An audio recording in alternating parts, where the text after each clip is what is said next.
As always, my loves, take a really deep breath in. Breathe in all that beautiful, good white light. And as you exhale, exhale away all of your stress, all of your worries from your day, and enjoy a good cleanse. Hello everyone, and welcome back to my channel. Today's video is the zodiac sign prediction for the month of August of 2022. I am so happy to have you here, and I'm so excited to talk about the astrological transits going on for the next month, specifically for your zodiac sign. I personally do Western astrology, and I highly recommend checking out your sun, your moon, and your rising sign if you know what those are, in order to get the most personal and accurate horoscope for you for the month of August. This will help you get a much more personal horoscope since it is looking at those three major personal luminaries or personal kind of signs. So the sun, the moon, and your rising sign are the most important ones to look at. If you do not know what those are, there's a bunch of online calculators that you can use to discover what your sun, moon, and your rising sign is in Western astrology. You will need to know your exact birth time and your exact birth city in order to know your rising sign. And then for your moon and your sun sign, you'll need to know your exact birthday. Then once you know which those signs are, there's going to be timestamps linked down below in the comment box as well as the description box so that you can skip right ahead to your zodiac signs. We're also going to be going over a little bit of your love life for the month of August, and I do have my tarot cards and my oracle cards here to kind of figure out some information on your zodiac sign love life as well for the month of August. So I'm very excited to get into it. Hopefully you are too, and let's go ahead and hop right into today's video. Okay, so my Aries sun, moon, and rising, I'm so excited to get into this horoscope for you. So we start off August with one of the most major transits of this entire year, which is Mars conjunct Uranus, conjunct the North Node in the sign of Taurus, which is affecting your second house. The second house is the material house, which is all about money and finances and all that kind of stuff. So all of my Aries, you are going to notice radical change happening in your money or your material world. So you may desire to make career changes, you may desire to open up a savings account, you may desire to do investments, you may desire to change up all that you have in your money area of your life, okay? Because this is all kind of affecting that Taurian second house kind of energy. So with Mars here, conjunct Uranus, this is going to create a lot of radical change, and this may be something that happens outside of your control, or this may even be like an internal calling that you're really desiring to take action on something in this area. And when it's aligned with the North Node, this is really bringing focus for you now to head off into a new trajectory and a new destination. And all of my Aries, you are going to be figuring out what your purpose is monetarily, career-wise. You're also going to be figuring out where it is that you feel the most comfortable. Where do you exactly want to go? Where do you want to be in your material world? Do you want to own a lot? Do you want to make a lot of money? Do you want to have your own business? What does that look like for you, and what is that trajectory? The beginning of August is starting off with that transit, so there's a huge amount of energy as we enter August that's really going to cause you to shift your direction and to really start to contemplate where you want to end up in those areas of your life. On the 3rd of August, we're going to be having Mercury moving into the sign of Virgo, which is in your 6th house. When Mercury moves over here, this is when we're starting to plan a lot more. So my Aries, I know you love to be spontaneous. Lots of Aries love to have that spontaneous energy. It's that fiery energy. But when Mercury moves into Virgo, this can be when we start to get our butt in gear, and we're maybe wanting to plan out some particular routines. Maybe you're wanting to implement certain habits in your life so that you can get to your certain goals. And when Mercury transits this area, it really helps us begin to plan out certain things and really make our habits become a reality for us. We also, on that same day, have Venus trine Neptune. Venus is in Cancer, Neptune is in Pisces, and this is affecting your 4th and 12th house. So this is going to be you wondering, okay, how can I be more comfortable at home? How can I make my home life more fun? And I feel like there's also a dreaminess happening around home life, because Venus trine Neptune, these are two really beautiful planets about loving things more. So you may find yourself wanting to do something around your home in order to feel more comfort and more love from that area. You may even be starting to visualize what you want in your future so that you're able to kind of move towards that direction. Also, when Venus trines Neptune, we may also be having some certain love life stuff come up. We may be kind of fantasizing about what we want in our love life and all kinds of things like that. On the 8th of the month, we're going to have Venus oppose Pluto. So Pluto's in Capricorn, Venus is in Cancer, and when these two oppose, this is affecting your 4th and 10th house. So this is now going to cause you to realize what we need to change in our career and our home life in order to have more balance in our career and home life, in order to make them more in harmony. Some of you may even be wanting to transform something within your career. Maybe some of you want to be able to work from home a little bit more, or maybe some of you are wanting to like get out of your house more, but there needs to be a bit more of a balance with your work and home life. So that is coming up on the 8th of August. And when Venus opposes Pluto, we may be realizing that there is certain things that need transformation in this area. On the 11th of August, we're going to have a full moon in Aquarius, which is affecting your 11th house. And the full moon in Aquarius, this is closing out old chapters and closing out different parts of ourselves and kind of reawakening a new chapter where we can really start to let our unique self shine. So this is allowing you to kind of discard who you used to be. Who were you before, and what were your values before? What were your big ideas and big pictures about what you wanted to do in the world? I feel like some of those things are now going to be coming to a close, and you're going to be able to kind of dream about and open up new doorways for yourself in this area. The full moon in Aries sometimes can be the closing a chapter of an old relationship as well, usually a friendship. So some Aries, you may be also closing out an old chapter with somebody from your past or something like that. We also have Venus moving into the sign of Leo, which is, of course, your 5th house. This can be when we get kind of more invigorated and more flirty. So you may notice a more flirty energy around the 11th of the month. Maybe we're just feeling a little bit more bubbly and a little bit more out there and kind of fun and being able to express ourselves a little bit more. This can be when somebody's expressing more affection towards you as well. Or you may even notice that you feel like expressing your emotions a little bit more and expressing love. On the 18th of the month, we're going to have Venus trine Jupiter. So Venus is in Leo now, and it's trining Jupiter in Aries. This is in your 5th and 1st house. So this is the expansion of yourself and more self-love. A lot of my Aries around the middle of August, there's a lot more self-love that you are accumulating for yourself, and you may even be finding ways to expand what you love to do and creating more fun in your life. So a lot of Aries, I think that there could be fun things kind of starting to accumulate and happen and transpire during the middle of August all the way till the end of August. So that it looks like there's just fun things kind of accumulating in your life around this time. And it's time for you to expand. It's time for you to expand in love. It's time for you to expand in self-love and just to feel more alive and happy. So Venus trine Jupiter, it is a beautiful transit. So I hope you have fun with that because it's such a beautiful time.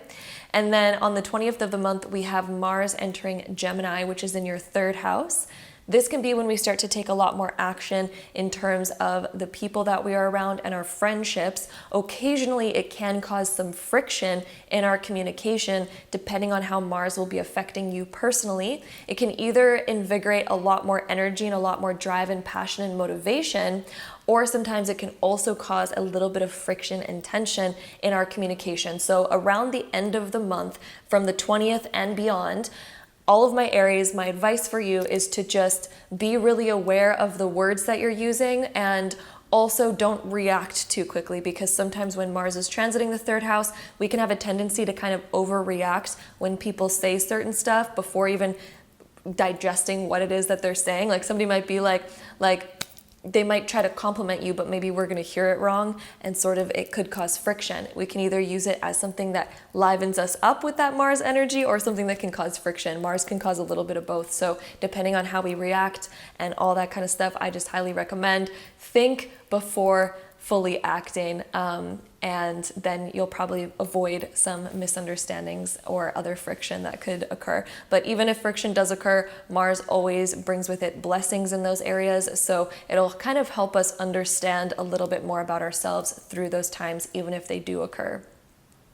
Then on the 24th of the month, we're going to have Uranus going retrograde in Taurus in your 2nd house, and this is kind of gonna cause certain changes that we made financially in the past to kind of resurface so that we can correct them. So Aries, if you've made big changes financially within the last year or two, these are going to resurface at this time in order for you to revise them into something that actually really works for you. Because we might have made certain choices financially within the past year or two that have maybe turned out to be kind of not exactly perfect for us.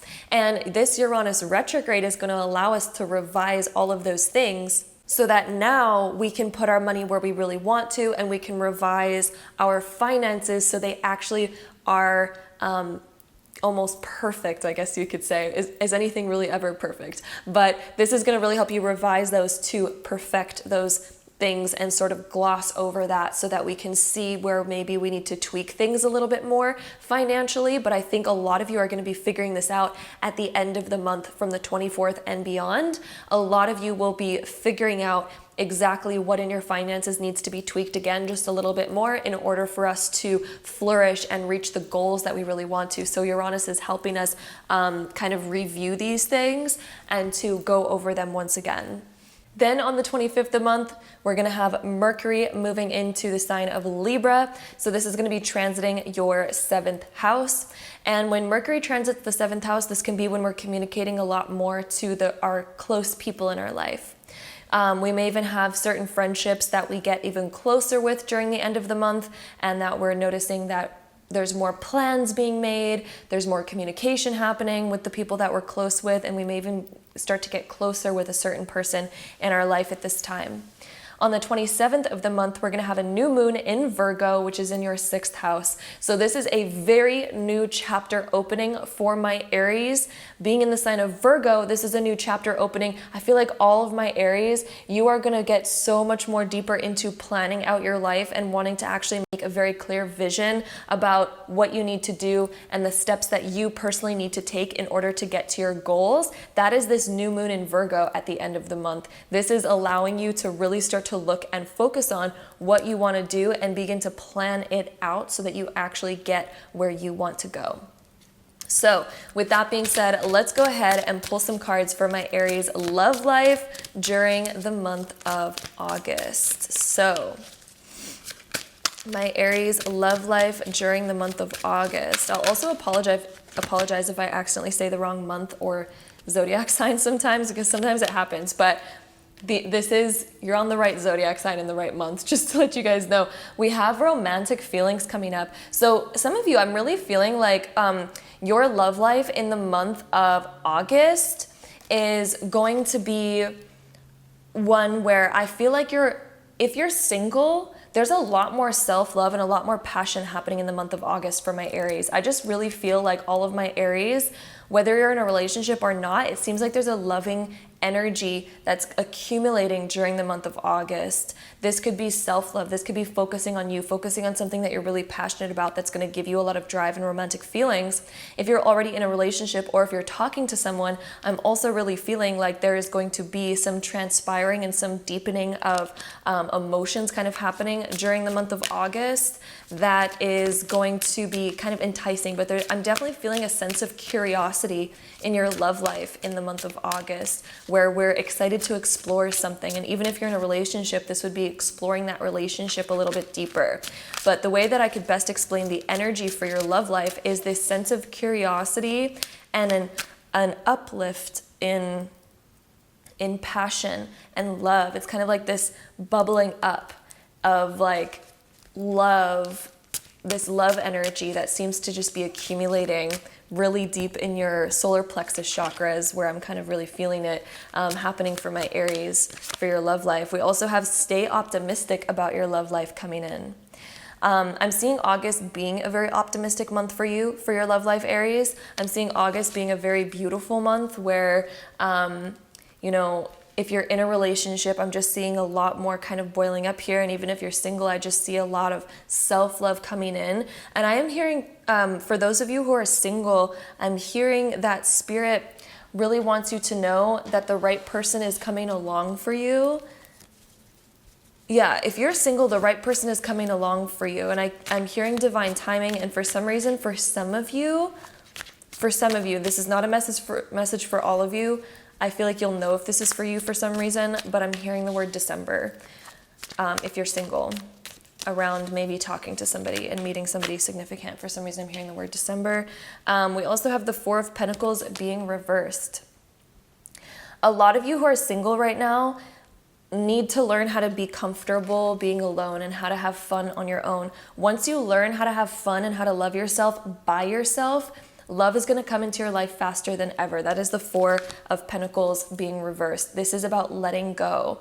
Once we don't feel like we need love in our life and we don't feel like we need validation for it, we don't feel like we need other people to tell us how much they love us, that is going to be when your love life ascends to a whole new level. And even for those of you who are already in a relationship, finding ways to feel love and to feel fully in your own element and to feel happy and excited on your own, this is going to propel your relationships to the next level, my Aries loves. So that is what we have for your love life for the month of August. It looks like that is kind of what is transpiring. That is the message from Spirit, all about your love life and why the energies are the way they are. And it looks like love is very much accumulating. And that really correlates with the message that a lot of you are going to be feeling a lot more love during the month of August, because it looks like you're learning how to feel more love, but from within, which is going to reflect in your external relationships as well. So that is what we have for my lovely Aries. I'm sending you all of my love. Hopefully you enjoyed this horoscope.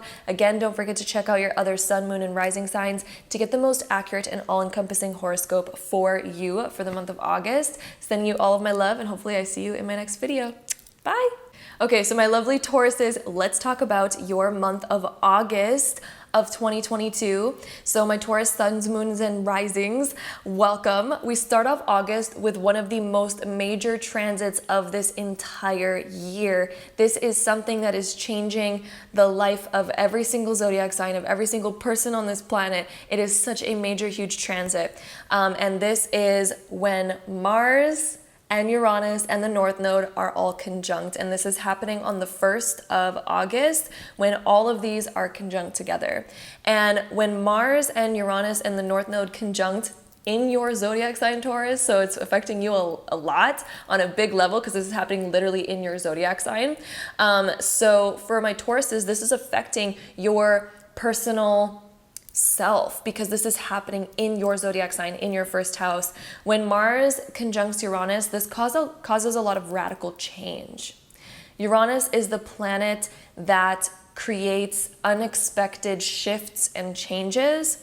Mars is the planet of action. It's also the god of war. And then it's also conjunct the North Node, which is all about our destiny and our trajectory. So during the 1st of August and throughout all of August, really, we're going to be noticing a lot of heightened energy. And for my Tauruses, you may notice that your whole self is completely changing during the month of August. You may notice that you have a new kind of destiny and purpose and trajectory that's almost uplifting in your soul. This is huge changes for my Tauruses. So if you're Taurus, sun, moon, or rising, you're going to notice some major changes in this aspect of your life. You're going to notice a lot of personal changes around this time. For example, again, like I said, your purpose might be unexpectedly kind of shifting. There might be certain things happening and accumulating in your life to where you're like, ooh, I'm getting inspired to kind of go somewhere new. Or you may even notice other things are kind of happening in your life that cause you to change your trajectory. And all of this is happening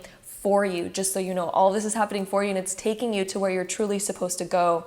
And so we're not meant to resist it, because Mars is going to find a way to make it happen. Mars is going to open up all those doors. If there's been a wall standing in front of you, Mars is coming through like, nope, we're breaking that wall open, and it is opening right now. So even if you've been blocking yourself, even if you've been scared to really fully go for your dreams, Mars is really pushing through that wall so that you can begin aligning to where you're really meant to go. And if some of you right now are listening to this and you're like, okay, I don't know where I'm going though, I don't understand, it's going to happen naturally. So just go with the flow of it, because it's bringing you where you're meant to go. This is such a major transit. I could not stress this enough. It is such a huge, big time for the entire collective on this planet. Okay, so we start off the month with that really big energy that's really going to start propelling all of my Tauruses forward, and also it's going to awaken and aliven who you are meant to be on a soul level. So my Tauruses, this is a big time for you, okay?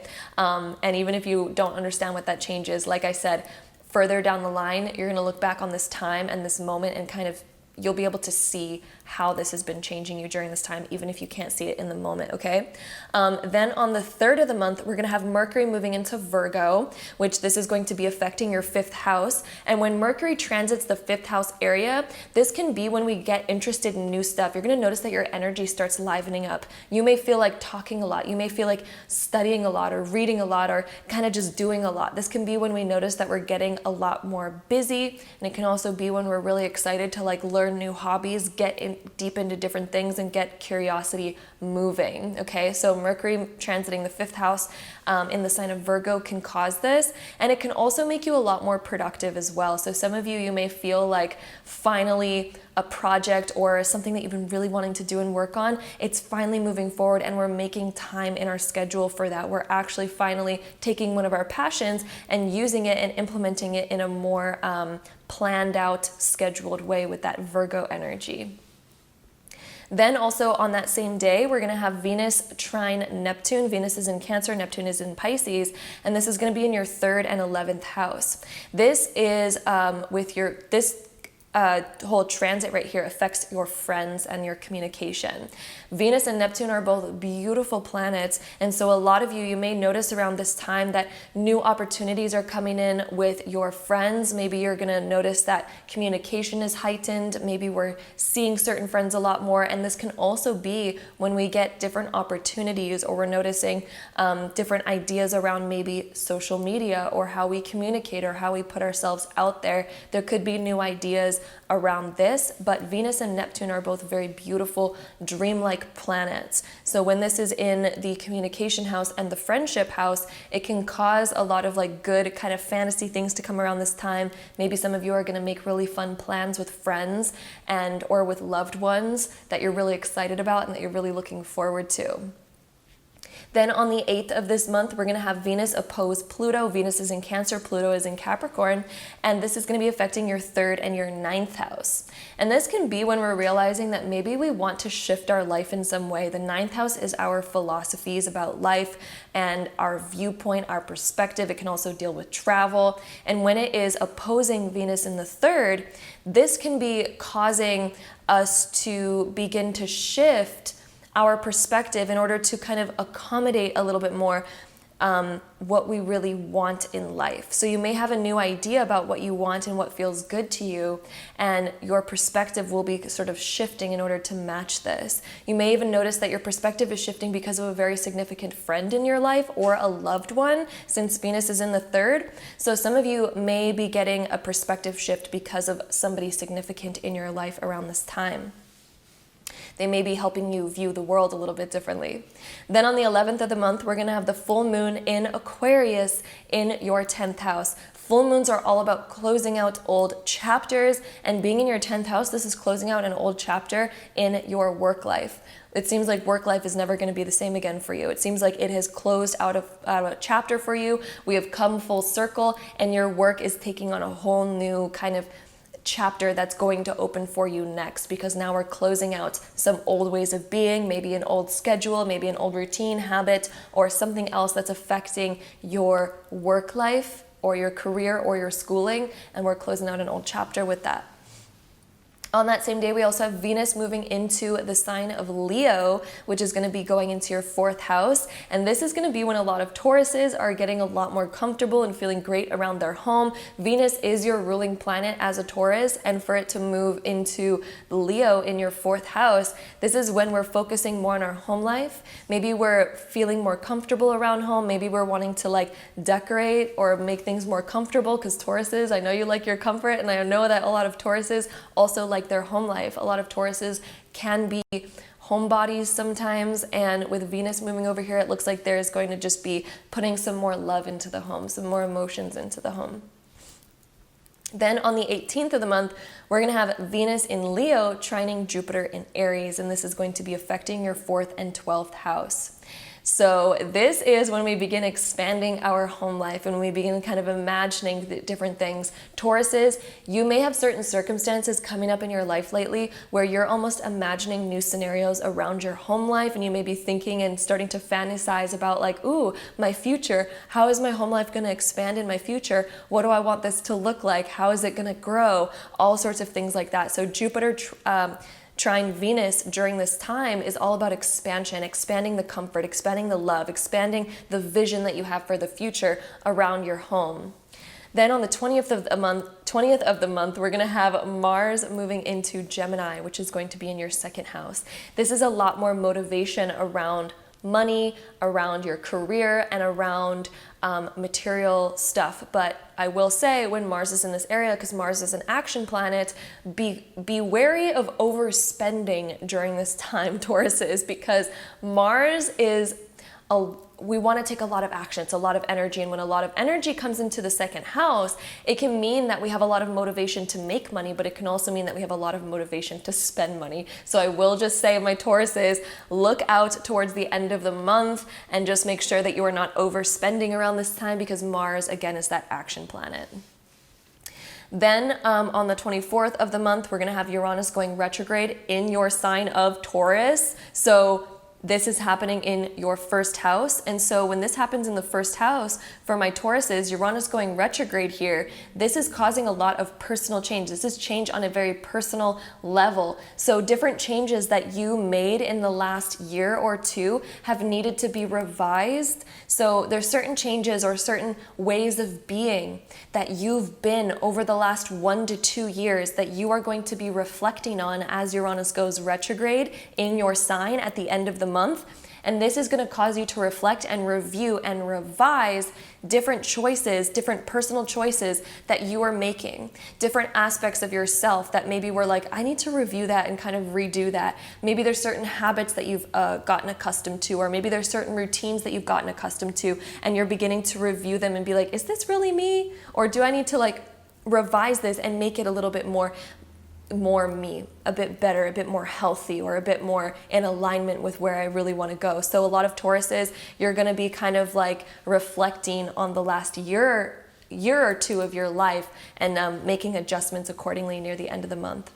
Then on the 25th, we're going to have Mercury moving into Libra, which is going to be affecting your 6th house. When Mercury moves into the 6th house, this can be when we're planning and focusing more on a routine. So a lot of my Tauruses, you're probably going to want to like get your life more together. There could be certain hobbies or habits or different things that you want to implement and add into your life to make sure that you're meeting the quota of what your goals are, right? And when Mercury moves into the 6th house, this really helps us balance out. We're balancing out fun and we're balancing out work. We're balancing all those things out because it's that Libra energy. It's having a little bit more balance in your life, but planning things out so that you can have the life that you really want and that you're meeting both goals in career versus also personal goals and relationship goals. Then on the 27th of the month, we're going to have a new moon in Virgo, which is going to be in your 5th house. And the new moons, whenever it's in the 5th house, this is something new awakening in you, like a new passion, a new light, where you feel like you can shine your light a little bit more. So at the end of the month, it seems like there's just a new you that's awakening around this time. And this is a new you that feels more in alignment. This is a new you that feels a lot more healed from the past. So since we're closing out a lot of old chapters lately, it seems like Taurus, it's almost like you're revising and making these certain changes and kind of going into a new direction. And it feels like your light is being able to turn on a lot brighter at the end of August, because there's a new chapter opening for you, and it just feels like your light is a lot more illuminated by the end of the month. So that is what we have for my beautiful Tauruses for the month of August. So my Taurus sun, moon, and rising. We're also going to look at your love life in just a second. Needed a sip of tea there. So now let's look at my Taurus sun, moons, and risings, what your love life is going to be like during the month of August. So let's see what Spirit has to say for my Taurians' love life. We have romantic feelings. I think this one came up for the last group as well. A lot of you, I feel like, are, whether you're in a relationship or not, it seems like there is some more energy coming into your life in the month of August where you're just feeling on a higher note. It feels like my Tauruses, you're on a higher note, whether you're in a relationship or you're single. It feels like your self-love or just love in general is accumulating in your body and you're feeling happier. There could be things going on for you personally that are uplifting your mood, and it's just gonna make you feel more in love with life in general. And for those of you that are already in a relationship, it looks like that's just accumulating even more. It's building even more, and it feels like you're just revising yourself and getting in more in alignment with your love life. For those of you that are in a relationship, it looks like you're making certain changes in your love life to fit that even more. We also have unrequited love. So for some of you, there could have been moments in your past where love seemed a little bit hard, and it was maybe hard to kind of get love going. So for those of you that are single, I'm getting a message for you. For those of you that are single, the unrequited love. Maybe we're having a hard time finding somebody that we truly, truly like, or maybe we're having a hard time finding somebody that likes us. So for example, we might be finding people that when we like them, they don't seem to fully like us, and whenever we don't like somebody, they seem to fully like us at that point. And it's just kind of this, it's not ever kind of the same amount, right? And for those of you that are already in a relationship, you may have experienced this in the past, right? But I feel like the month of August is you getting past this feeling. It's you getting past what you've always expected because of your past experiences. My Tauruses, I feel like a lot of you in the past have experienced this sort of wishy-washy energy, or something that it just felt like maybe love wasn't moving forward quite properly. And if so, it feels like the month of August, it's really just changing around that picture for you in your mind, and it's allowing you to really start to open up your heart in new ways. I really feel like your heart is opening up in new ways in the month of August for all of my Tauruses. And this could be you personally just making certain changes in your life that are causing you to just feel so much more alive and uplifted and in love with life. And then for those of you that are in a relationship, it looks like that is just something that's being healed and something that's becoming really good. We also have the Nine of Cups for your love life in August. Tauruses, you're getting something that you've been wishing for. Something that you've been wishing for is accumulating and happening right now. Something that you've put the intentions out there for. It looks like it's actually brewing and happening in the month of August. So I'm really just seeing good energy coming into your life during the month of August, Tauruses. I'm seeing just your emotional level becoming a lot more fulfilled during this time. So that is what we have for my Taurus suns, moons, and risings. Hopefully you enjoyed this reading. Again, don't forget to check out your other sun, moon, and rising to get the most all-encompassing and personal horoscope for you for the month of August. And hopefully I'll see you in my next video. Bye! Hello, my lovely Geminis, and welcome to your part of the horoscope. So my Gemini sun, moons, and risings, hello. We start off August, by the way, with one of the most major transits of the entire year. It is affecting the entire collective. So that transit is beginning, we start off August with that transit on August 1st, and that transit is Mars conjunct Uranus conjunct the North Node. So all of this happening at once is a very major time. Mars is the planet of action. He's also the god of war. It's all this like, let's go, let's move forward. And then we have Uranus, which is the planet of major change, and especially unexpected change. And then the North Node is our destiny, our trajectory, and our purpose. So with all of these conjunct, and this is all happening in the sign of Taurus in your 12th house for my Geminis, this is affecting your mentality, your mind, your vision for the future. This is having major breakthroughs. Mars is that beautiful planet. It's the god of war. So if we've been having walls up, Gemini, it is time for Mars to come through and break down those walls, for us to begin to question, what do we really believe? What do we really want? What is the vision for our future? Are we going to break past our limitations so that we can actually get to the future we truly want to get through? So honestly, if there's been limitations that you have on your mind, my Geminis, if there's been limitations where you think like, that's never going to happen for me, that's not really possible, or if we have certain stuff standing in our way, Mars is coming through to change that up.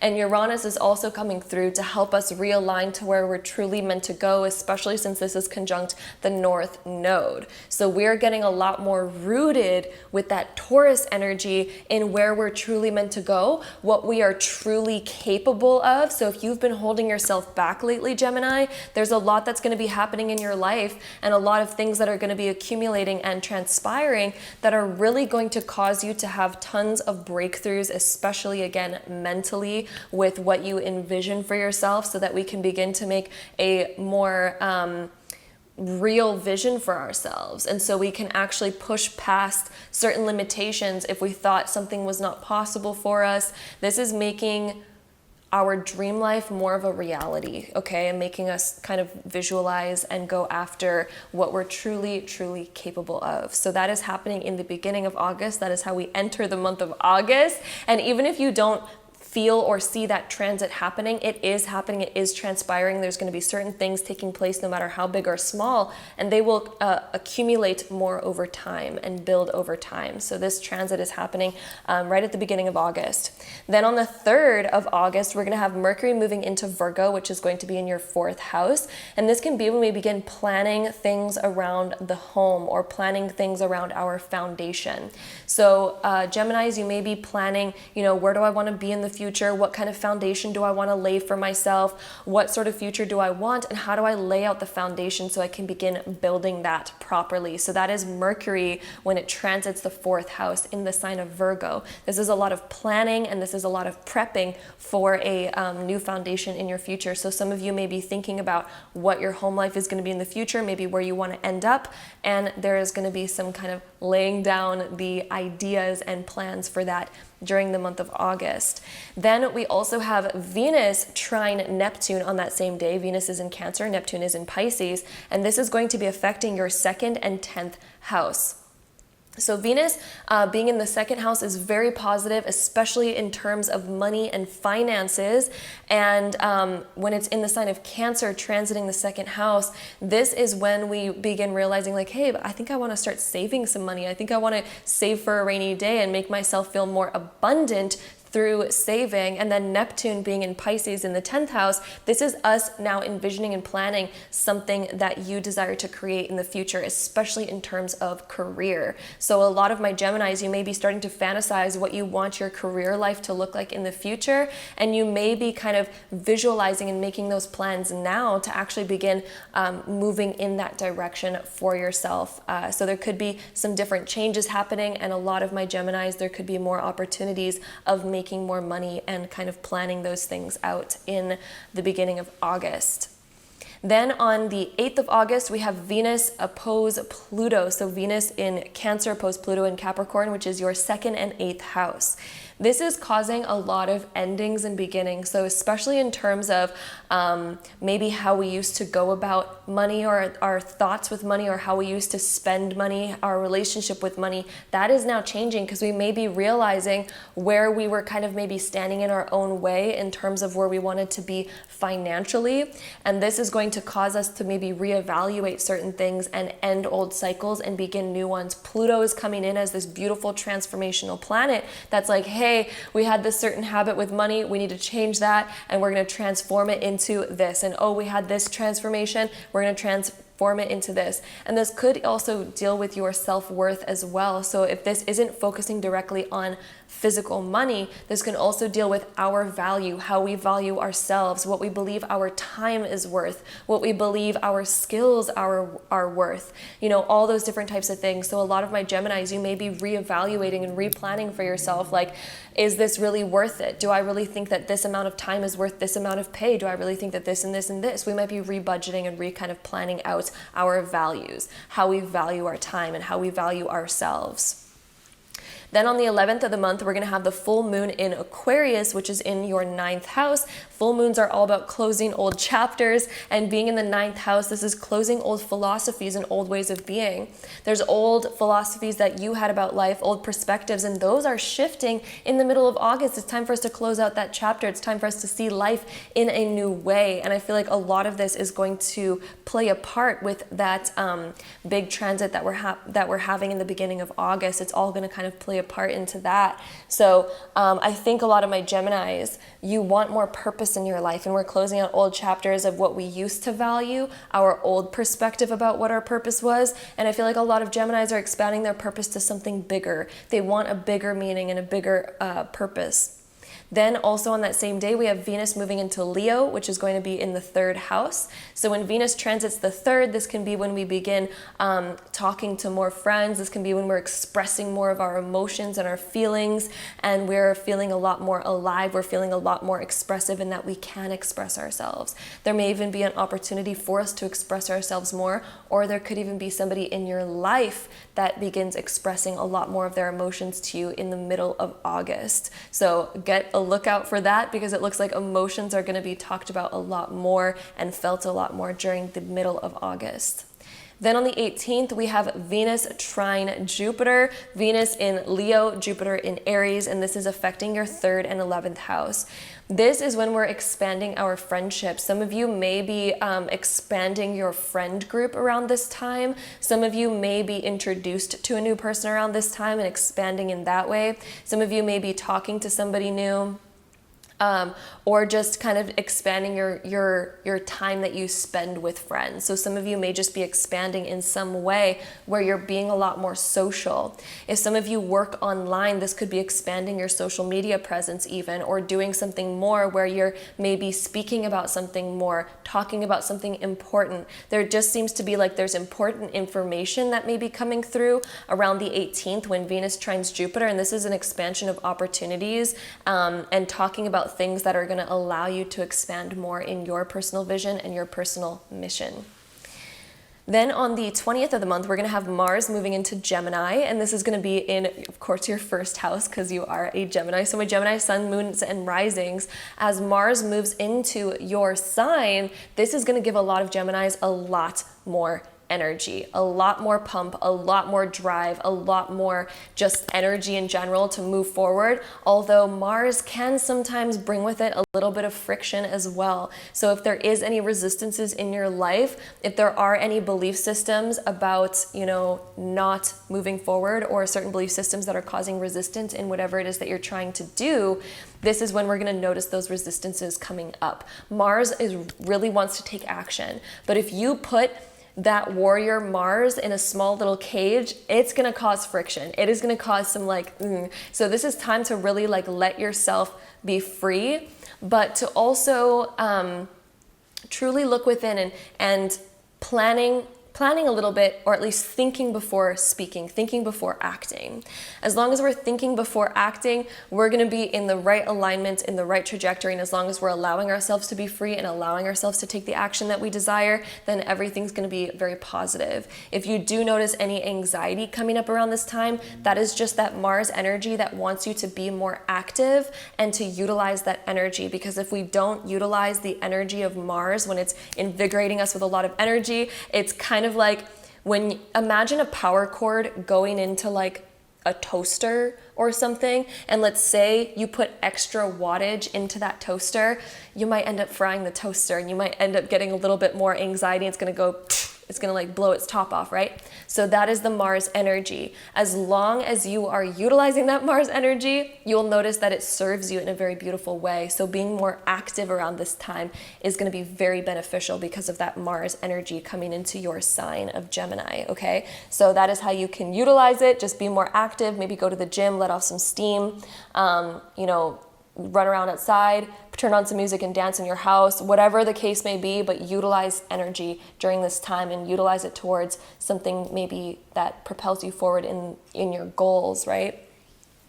Then on the 24th of the month, we're going to have Uranus going retrograde in the sign of Taurus, and this is happening in your 12th house. This is going to be where we begin reviewing all of the things that we've learned over the past 1 to 2 years. So a lot of my Geminis, you've been learning a lot mentally about yourself, about your deeper beliefs, about certain things that have kind of come up out of nowhere for the past 1 to 2 years that have been, really solidifying things that we've been noticing about ourselves. As Uranus goes retrograde in this area, we're reviewing, okay, did I really want that? Was that something I really wanted? Or do I want something bigger? Do I want something more meaningful? Do I want something more deep in my life, right? So as Uranus goes retrograde over here, we're going to be really starting to question a lot more in our mind, but in a very positive way. So Uranus going retrograde in the 12th house is going to cause us to review all of the different experiences that we've had and all of the different things that we've been learning over the past 1 to 2 years so that we can revise them and perfect them and make them really work for us. So if we have certain belief systems that have been holding us back, it is time for us to revise and review that and change it to actually work for us. Then on the 25th, we're going to have Mercury moving into the sign of Libra, which is in your 5th house. And when Mercury moves into the 5th house, this can be when we are planning more, learning more, and we're having a lot of fun. It could be a really busy time. You might notice a lot of busyness happening around the end of August, but it's a fun busyness because it's in the 5th house. So this is very fun. It's very exciting. There may be more opportunities to communicate more or plan more things. This is also the dating life house. So if you are single and you're in the dating life, you may notice that you're opening up the doors more to kind of meet people or talk to people. Or if you're already in a relationship, this can also indicate that we're planning more things. Maybe we're planning a very special date. Maybe we're planning some stuff romantically or within our passions. This can also deal with you just on a passionate level yourself, whatever you are passionate about, my Geminis. This can be a time when you're planning more things around that passion in order to actually create these plans into a physical future. So we can take it from the planning stage and make it real. So that is also Mercury transit the 5th. Then on the 27th, we're going to have a new moon in Virgo in your 4th house. And new moons are all about new beginnings. So it looks like there's a new beginning happening around your home life by the end of August, or it looks like it's at least starting. A new chapter is opening at the end of August for my Geminis around your home life. And being in the sign of Virgo, this is when we're beginning to plan things out and we're beginning to take steps and actually progress forward, especially for our home life and kind of a new beginning, new chapter around that area. And if this doesn't deal with your home, this at least deals with your foundation. So the foundation that you're creating for your future, there could be a new chapter opening where we're planning out and now sort of foreseeing a new future for ourselves, and we're laying down the bricks to get us to that vision. So we're laying down that new foundation. So that is what we have for my beautiful Geminis during the month of August. So now we're going to see about my Gemini's love life. So let's see my Gemini suns, moons, and risings love life in August. Okay, so this card has been coming out for every single zodiac sign so far. We have the romantic feelings card.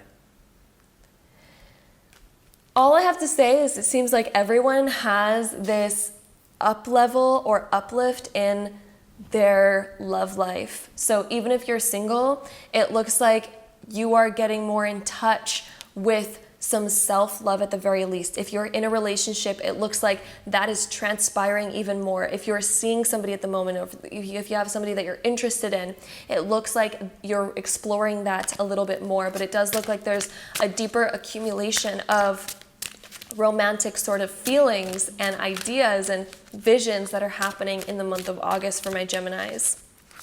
And let's see what else we get here.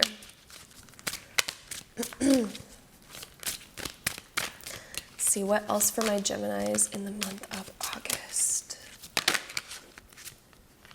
We also have the honeymoon card. So some of you may be getting ready to take a vacation, to be honest with you. I'm looking at that card, and honeymoons are holiday time, right?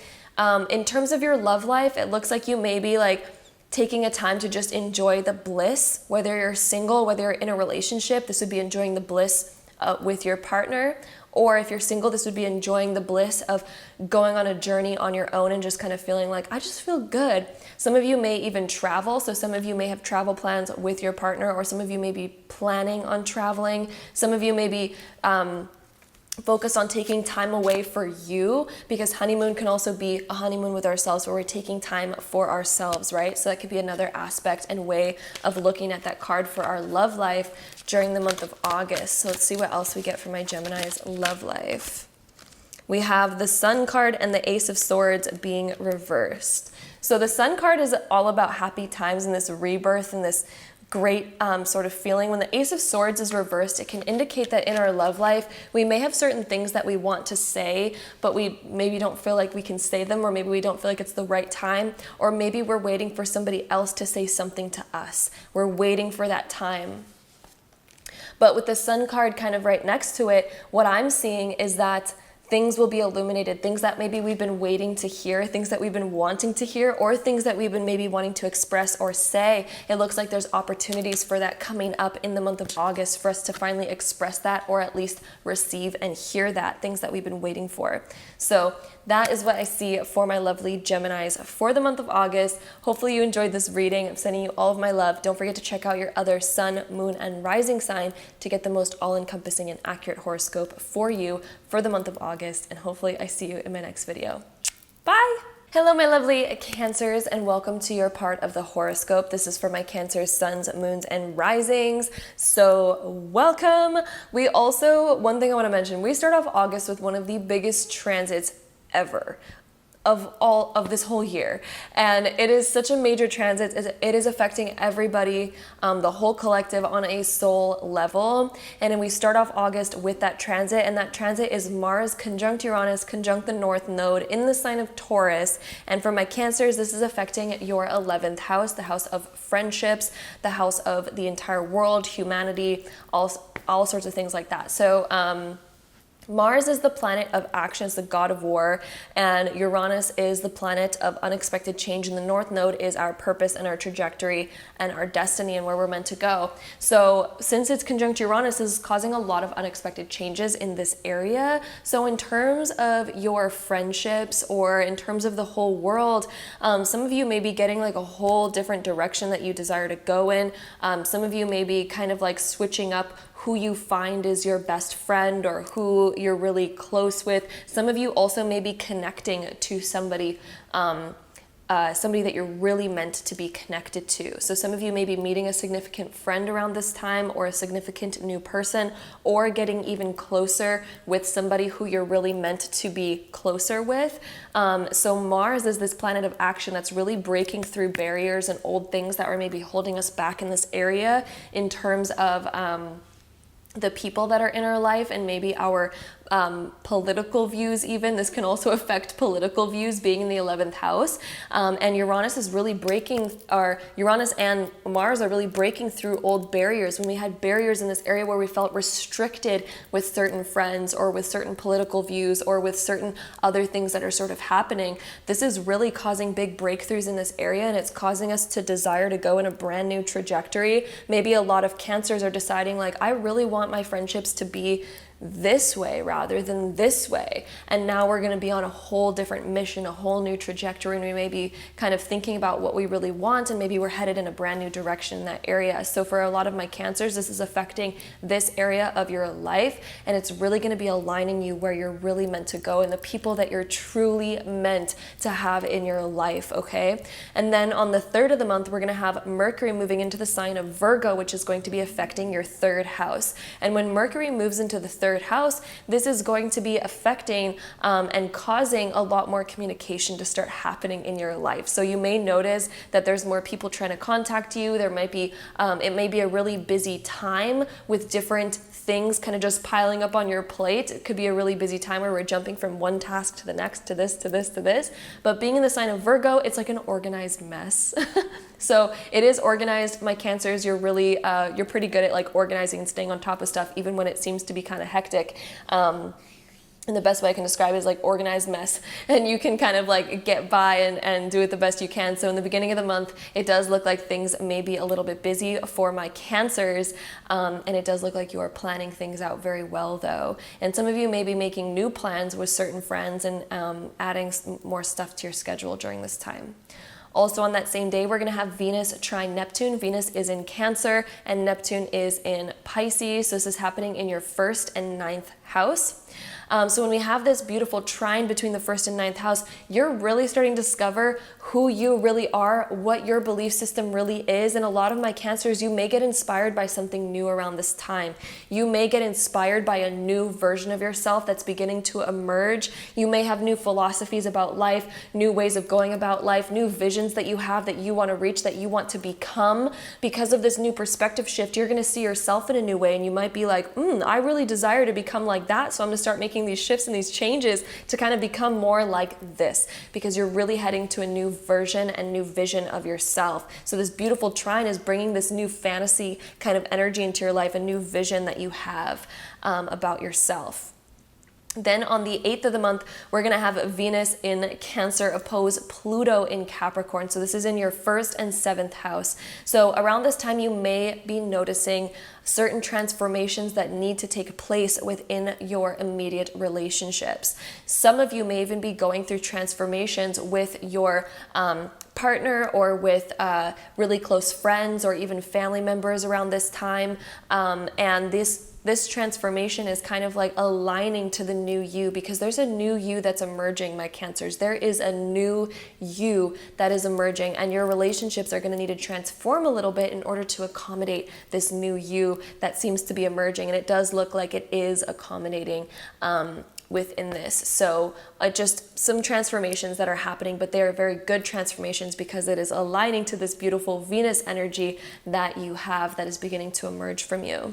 Then on the 11th of the month, we're going to have the full moon in Aquarius, which is happening in the 8th house. And this is closing out old stuff from the past. The full moons are all about closing out old chapters. And being in the 8th house, this is closing out different ways where maybe we used to be dependent on other people. So that can be closing out a chapter with that being in the 8th house, or it can be closing out old chapters of our all sorts of different things, all sorts of different perspectives about life, all sorts of different hidden other things that we didn't even realize about ourselves that we're like, I'm beginning to change in a lot of ways. So my Cancers, there's a closing out of an old chapter happening in the middle of the month.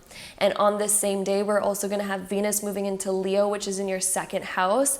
And whenever Venus is in the 2nd house, it can cause more money to come into our life. It can cause us to feel more abundant. It can be an area where we receive more materially around this time. So Venus moving into the 2nd house, we might be making new plans financially. There may be unexpected opportunities for more money coming into your life around this time, or there's an increase in value. You may start valuing yourself and your time more in a way that brings in more abundance for you. It brings in more value and worth to you because you begin up-leveling yourself and how you view yourself. So around this time, around the middle of the month, all of my Cancers, you're going to be going through a time where your self-worth and what you are worth is increasing. And you're going to notice an increase in your assets and your abundance because of that. It's going to be a reflection because of that. Then on the 18th of the month, we have Venus trine Jupiter. Venus is in Leo, Jupiter is in Aries, and this is going to be occurring in your 2nd and 10th house. And this is an expansion in your career. So my Cancers, it looks like somehow your career or your goals in life are expanding to something more. There could be new opportunities coming into your life around this time. There could be an expansion in your material world. So maybe we're making certain investments that end up expanding what we own materially, or there could be new goals that we're desiring to reach, and all of a sudden the pathways and the means of actually getting there and attaining those are actually starting to present themselves into your life. So Venus trine Jupiter is a very beautiful, beautiful transit, and happening in the 2nd and 10th house is a very beautiful time materially and financially for my Cancers, and also with your worth. Then on the 20th of August, we have Mars moving into Gemini, which is in your 12th house. Mars is the planet of action, but it can also cause a little bit of friction if we're not utilizing that energy. So I like to use the example of plugging in like a toaster or plugging in something to the wall, and then more energy and more electricity coming out through that plug and into that device or thing, and then it overcharges it. It's kind of like, psh, right? So Mars comes, and when it comes into any area, it charges that area of our life. And when we're not utilizing that extra energy, not so good, right? Could cause a little bit of friction instead. So my advice, whenever Mars is transiting a certain aspect of your life, that is an aspect of your life where you're going to need to maybe utilize more energy and burn off more steam. Being in the 12th house, we're going to have to burn off more steam mentally. So this could be a time when we're overthinking. This could be a time when there's just a lot of energy happening mentally. So we may have a hard time falling asleep at night, for example. So around the 20th of August, some of my Cancers, if you're having a harder time falling asleep because you can't stop thinking, it is because Mars is transiting your 12th house. And during this time, one of the best things that you can do is do something for you mentally where you get to utilize that energy a little bit more. So doing something where you're reading, for example, before bed, and you're really utilizing that mental energy can help burn off some of that steam so that you are able to fall asleep better at night. Then on the 24th of the month, we're going to have Uranus going retrograde in Taurus in your 11th house. And Uranus retrograde is this is going to be an overview and a revision of the last year or two of your life. And being in the 11th house, the last year or two within your friendships and within your belief systems politically, you've maybe accumulated certain ideas, or you've had certain experiences, or we've allowed ourselves to morph in a certain way through our friendships and through our connections during the last 1 or 2 years. And when Uranus goes retrograde in this area, it causes us to reflect and rethink and revise these areas. And so my Cancers, it looks like you are going to be reflecting and revising different things, different belief systems that you've had, or maybe even certain friendships in your life, and you get to revise those and rethink those around this time. Then on the 25th, we're going to have Mercury moving into Libra, which is in your 4th house. And this can cause us to start planning more around our home life. The 4th house is our home life and our foundation. It can also deal with our savings account, with our money. And Mercury moving in here, we're making more plans. Some of you may be making more plans around your home life and kind of planning out, what do I really want? Or you may be noticing that your home life is just more busy around this time as well. So you may be noticing that there's just a lot more obligations near the end of the month around your home life. And we're figuring out ways of balancing those back out with that Libra energy and how we can find more balance at this time. So I think a lot of you, those new plans that you're going to be thinking about and implementing near the end of August are really going to help you have a much more balanced personal home life and career life. Then on the 27th of the month, we're going to have a new moon in Virgo, which is going to be in your 3rd house. And this is a new opening in terms of friendships or in terms of communication or learning. This can also be an opportunity for a quick travel for some of you as well. But at the very least, this is opening up a new chapter with the ways that you communicate. This is opening up a new chapter with your friends perhaps, or with a new friend in your life. So it's opening up a new chapter in that way at the end of the month. So it's a new moon in Virgo in your 3rd house. There could even be a new interest coming in at this time, something new that you're excited to learn about near the end of the month as well. Some new information coming through that helps you expand in new ways mentally in your mind. So it can also affect those areas. So let's go ahead and see for my Cancer's love life. So my Cancer suns, moons, and risings. Let's see about your August love life. So we have forgiving and learning coming up. And then we also have finances and career coming up. This topic, both of these topics came up in the astrology a lot for you as well. So it looks like in your love life, there is going to be forgiving and learning happening within your love life. So some of you may be kind of like reviewing certain things that have happened and going over them. And I really think that there's going to be a lot of reflection and learning through previous experiences in your love life during the month of August. And I think it's going to help balance things out a lot better in your love life, is to forgive and learn and reflect. So there will be a lot of that. And it's going to help balance out your love life a lot. The fact that we have finances and career coming up, some of you may be kind of struggling with your personal life versus your love life versus your career life. And some of you may be sort of learning how to balance that out as well. Finances and career can also indicate that we're spending more in our love life. Maybe we're spending more time in our love life. Maybe we are figuring out a better schedule in our love life as well. So some of you, that can also be a thing that takes place during the month of August as well. Let's see what else we get for my Cancer's love life during the month of August. Cancer's love life in the month of August. Let's see.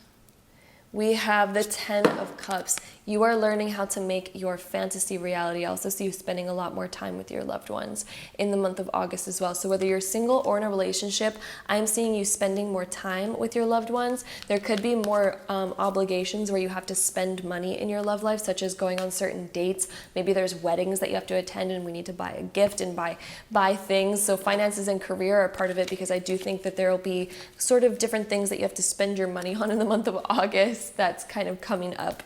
Maybe there's like a significant other's birthday that we need to spend money on, all sorts of different things, right? So that is what we have for my lovely Cancers for the month of August. I'm sending you all of my love. Hopefully you enjoyed this reading. Don't forget to check out your other sun, moon, and rising sign to get the most all-encompassing and personal horoscope for you for the month of Sending you all of my love, and hopefully I'll see you in my next video. Bye. And hello, my Leos, and welcome to your part of the horoscope. This is for my Leos, suns, moons, and risings. One thing that I quickly want to mention is that we start off August with one of the biggest transits of the entire year. This is affecting the collective. Everybody on this planet is being affected by this transit. It is such a big one in my opinion. And this transit starts off August 1st with Mars conjunct Uranus conjunct the North Node in the sign of Taurus, which is in my Leo's 10th house. So this is affecting your career aspects of your life and your goals and your trajectories and things like that. Mars is this planet of action, the god of war, and Uranus is the planet of change and unexpected change. And the North Node is our trajectory and our purpose and our destiny. So all of these planets and aspects conjunct is going to cause a lot of breakthroughs and changes in direction, especially when it comes to our purpose and our trajectory. And being in your 10th house in the sign of Taurus, this can be changing my Leo's trajectory in terms of their career, in terms of your material world, your finances, your money, where you want to go, the amount of money that you want to make in your life, all sorts of things to deal with your destiny and where you desire to be and your purpose in terms of your career. Mars is giving you a lot of action at this time to start taking action towards things and to break through different limiting barriers that we currently have, and to break through different belief systems that have been holding us back, to break through any walls that have been standing in our way and stopping us from moving towards where we're really meant to go. And with the energy of Uranus here as well, this is causing a lot of unexpected changes to happen in your life, whether they are deliberately from you or whether they're happening, from the external world, but it is happening in order to alter your course and your destiny and to help you break through different barriers so that you can get to where you really want to go in terms of your career and your money and things like that. So we start off August with that huge transit, my Leos. It is going to be a big time to start off August with, to say the least. Also, on the 3rd of August, we're going to have Mercury moving into Virgo. This is going to be in your 2nd house when Mercury moves into Virgo. And Mercury in this area is going to cause us to maybe plan different things, especially financially. So some of my Leos, you're really wanting to get on top of your finances and create a better financial plan for yourself. Maybe we've been letting our finances slip a little bit, or maybe we've been kind of breaking our old rules and old barriers, or maybe our finances are just different now than they were back then. And we're needing to revise and rethink about new ways of planning our finances so that we can actually meet the goals that we really want to get to. And maybe we're realizing that we have new values within our finances that we're really wanting to meet and create here.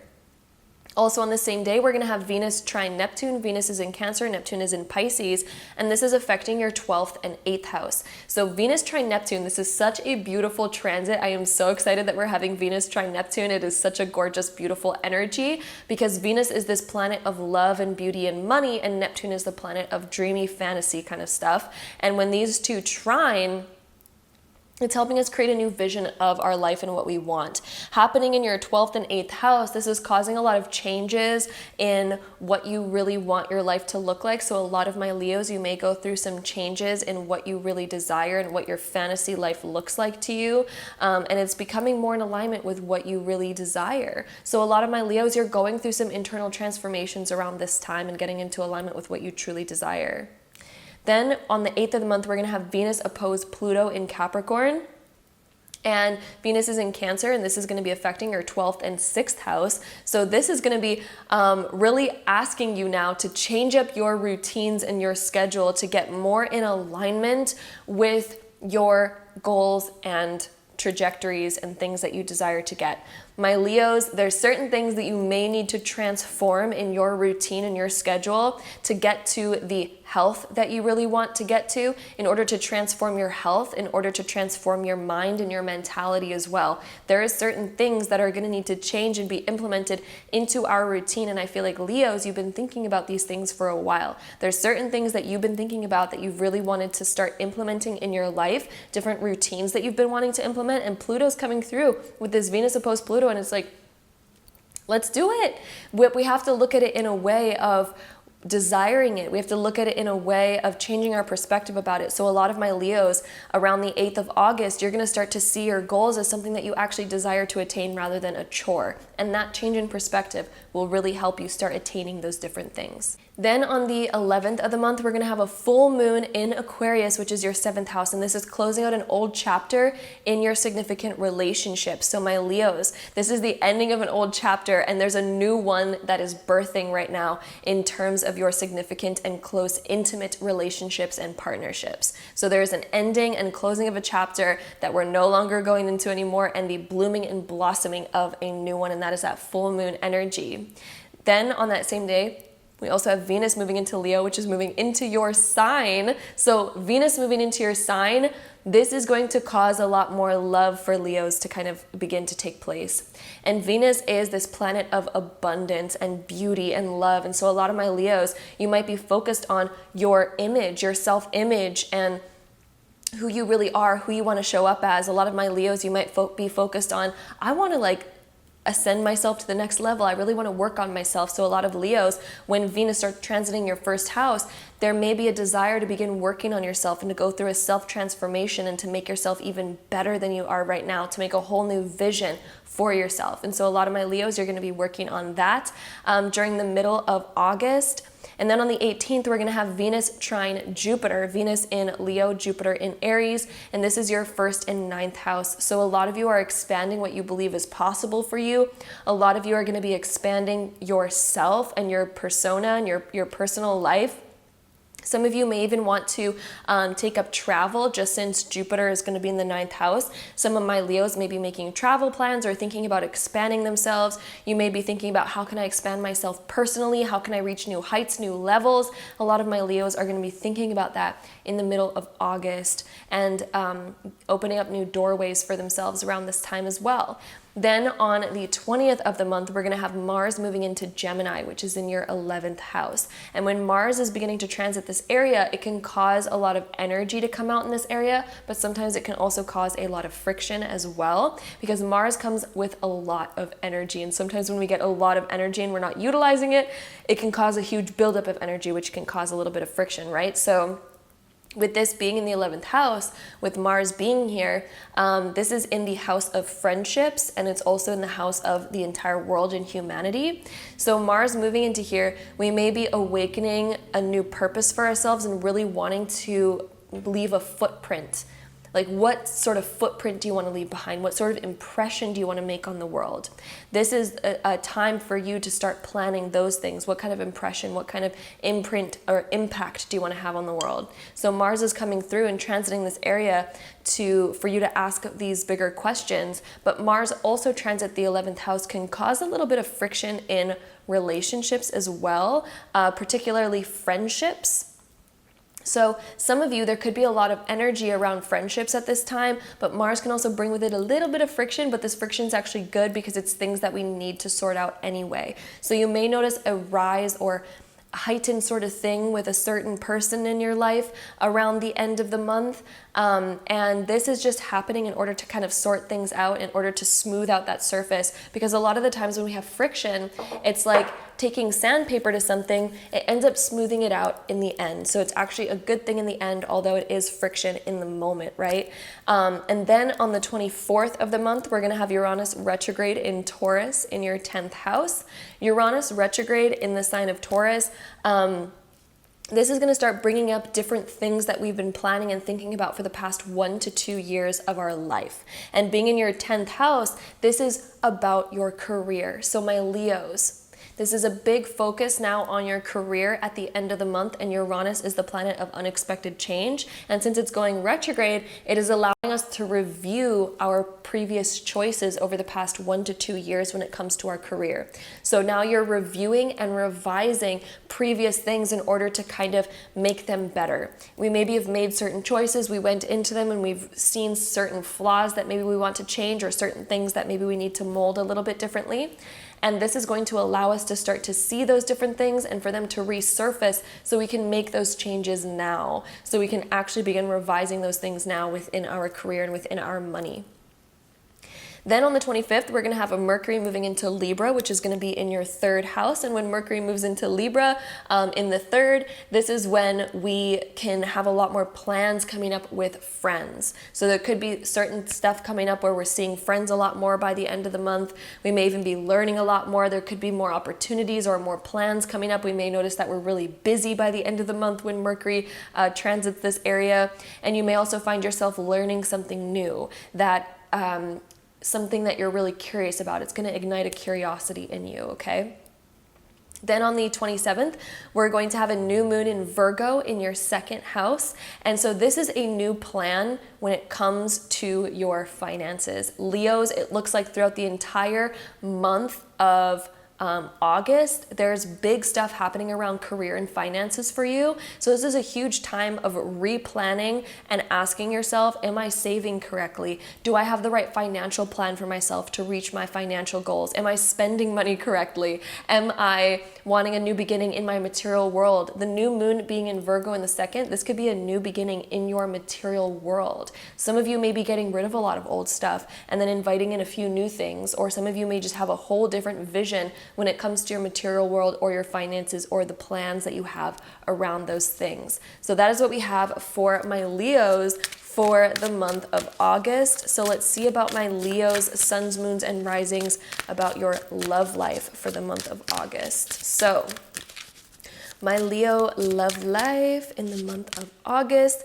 we have forgiving and learning. That one came up for the last group too. That's so funny. And we also have true love coming up for you. So Leos, we're needing to forgive and learn from our past in order to get to the true love that we want now. There could be certain things that you are going to be reflecting about in the month of August in order to learn from them. This could be something within your immediate past, or this could be something even from years ago that's starting to resurface that's going to help you reach the level of love that you really want to get to. But we're needing to forgive our past. Some of you may still have a closed off heart from your past that we need to forgive and learn from in order to open up again and manifest true love into our life, or get deeper in love in our current situation, or to begin, opening ourselves up to even find love, right? So it looks like there's certain things that we're going to be reflecting on in order to learn from that's going to allow us to open up more doors. We also have the Tower card coming up. So certain things that we've held on to in the past, if we're not building the correct foundation, or if we're beginning something on a unstable foundation, the likelihood of it lasting a storm is not very likely, right? So we need to look at our foundation. Is your heart in the proper place? Are we healed from our past? And if we're healed from our past and we have that solid foundation, the new castle that we're building, the new love that we're building is going to last a long time. It's going to be a lot more reliable. So this is time to look at your foundation. This is time to begin looking at kind of your past and being able to learn from it so that we don't run into those same sort of things in our future. So I'm just seeing you doing a lot of learning, and I'm seeing you inviting in a lot more true love into your life through this deep learning that you're doing during the month of August. So that is what we have for my beautiful Leos. I hope you enjoyed this horoscope. Again, don't forget to check out your other sun, moon, and your rising sign to see your most all-encompassing and personal accurate horoscope for you for the month of August. I'm sending you all of my love, and hopefully I see you in my next video. Bye! Hello, my beautiful Virgos, and welcome to your part of the August horoscope. This is for my Virgo sun, moons, and risings, so welcome. I do want to mention that we start off the month of August with one of the biggest transits of the whole year. This is such a major transit in my opinion, and we start off August bright and strong with this transit. So this transit is Mars conjunct Uranus conjunct the North Node in the sign of Taurus, which is going to be affecting the area of the 9th house for my Virgos. So Mars conjunct Uranus conjunct the North Node is such a powerful energy. And when it happens in the 9th house, this is really Virgos beginning to question their beliefs, question where they really want to go. And this is higher learning for my Virgos. This is some deep, deep, deep higher learning for my Virgos. Mars is this planet of action and this planet of the god of war, and Uranus is this planet of unexpected change, and the North Node is our trajectory, our destiny, and our purpose and all that. So with all of these sort of planets aligning together in the sign of Taurus in your 9th house, this is really beginning to illuminate your purpose in your life. This is also really beginning to illuminate through some higher learning who you're meant to become. So Virgos, you are doing a lot of learning at this time. You may even notice that you're very interested in a lot of new things because the 9th house is our philosophy and it is higher learning. And it's also expanding ourselves. So my Virgos, there's a lot happening in your life right now that's asking you to expand. So you may find yourself interested in learning new things. You may find yourself interested in expanding yourself in new ways or thinking about things outside of the box, thinking beyond your past limitations. And Mars is coming here to give you a lot of energy, okay? And Mars can sometimes cause some friction as well. And along with the planet of Uranus, with this radical change, you may notice that certain things are happening in your life that are really pushing you to expand outside of your comfort zone. They're really pushing you to expand further because maybe we were stuck. Maybe we've gotten comfortable in our current skin, in our current situation. And all of these planets are coming through being like, no, because your purpose and your destiny is way beyond this. It is way beyond this, my Virgos. So it's time for you to expand and to learn new things. So there could be certain things happening in your life right now that are really calling you to do some higher learning. And you're like, wow, I'm learning a lot right now. Like, whew. And sometimes that can happen in, unexpected, crazy things kind of happening, or it can happen in us getting inspired by different things. There's all sorts of different ways that this can come about in your life. But this is really asking you again to step outside of your comfort zone because your purpose exists outside of your comfort zone, my Virgos. That is that 9th house energy. Your purpose exists outside of your comfort zone, and it is going to bring you more abundance, more prosperity, because this is all happening in the sign of Taurus, and it's leading you where you're really meant to go, my Virgos. My Virgos, you're meant to travel more. You're meant to get out of the box more. You're meant to kind of expand yourself more, at least within your own mind, if not physically as well. So physical expansion can be, traveling, getting outside of your comfort zone in that way, or stepping outside and kind of going for bigger goals and bigger dreams, or at least learning more and expanding yourself in that way. And it's going to really push you forward in new ways, my Virgos, okay? So we start off the month with that beautiful, beautiful transit, and it is leading you to your absolute destiny and purpose, okay? And then on the 3rd of the month, we have Mercury moving into Virgo, which is, of course, your sign, your first house. And Mercury moving into Virgo, this is when we begin planning a lot about our personal selves. We might be revising and thinking about, okay, how do I want to tweak myself? We may even be thinking about the way that we communicate and how we want to better ourselves, how we want to do more, my Virgos. Some of you may be also getting restless around this time, wanting to expand yourselves and do more. Some of you may want more of a meaning, more of a purpose, and Mercury transiting through your first house is going to allow you to revise and replan and think about, ooh, what do I all want to do?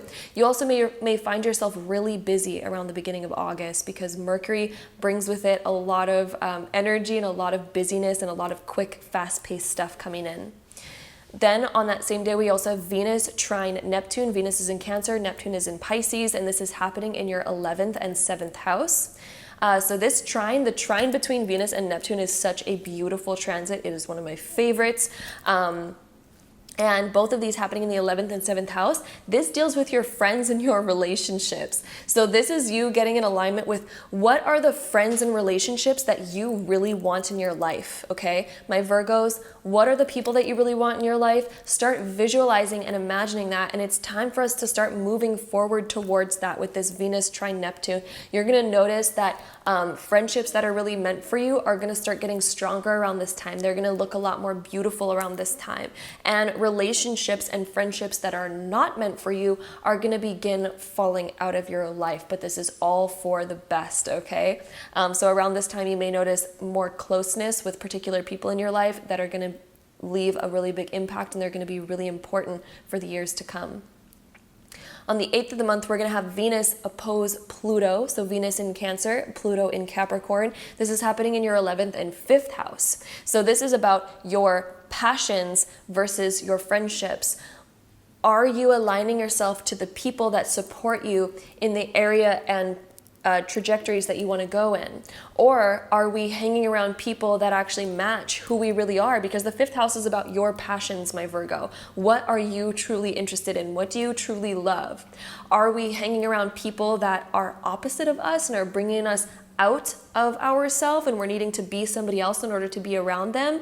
Do we find ourselves needing to kind of be somebody else in order to keep the friendships that we have? Or do we notice that maybe we need to kind of make some changes because maybe we don't resonate with certain friendships anymore? Maybe we find ourselves questioning and realizing like, there's other friendships that I correlate with a lot more, or maybe I need to start making friends with people who actually are like me and like doing the things that I'm doing, because we may find ourselves doing things that we don't like doing. When Venus is opposed Pluto with these two in these two areas, it can indicate that our personal self is different from the people that we're hanging around, and it's causing a little bit of friction and tension or disagreements here.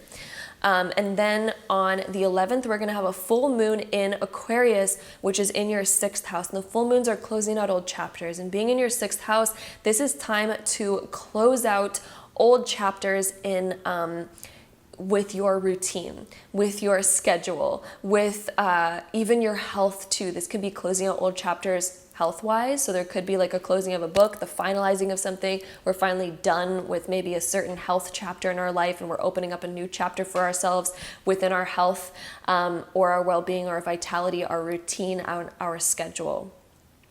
Then on that same day, we also have Venus moving into Leo, which is going to be in your 12th house. And Venus moving over here is really starting to allow you to love your mind a little bit more and to be easier on yourself. I'm seeing a lot more ease happening for my Virgos, and also the illumination of your mind and starting to realize and be conscious. How am I like thinking to myself on the daily? How am I talking to myself on the daily? And Venus moving over here is going to allow a lot more love to come from this area so that we can be a lot more easier on ourselves and a lot more loving towards ourselves.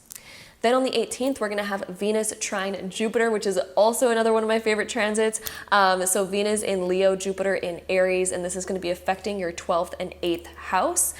So this is an ending and beginning. So we are ending old stuff, and Jupiter is here. And it's like, let's expand into something new. Let's have a brand new rebirth, because the 8th house is this death and rebirth area of the zodiac chart.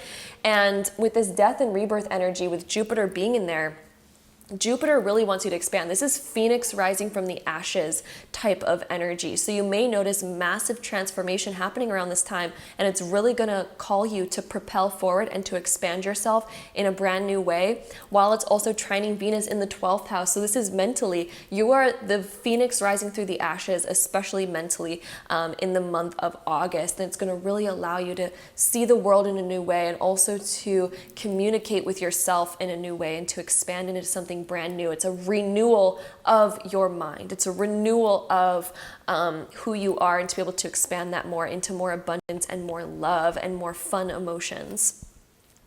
Then on the 20th of the month, we're going to have Mars moving into Gemini, which is in your 10th house. Mars is this planet of action, but like I said, it can cause a little bit of friction sometimes as well, depending on how we utilize that energy. Being in the 10th house though, this is about your career.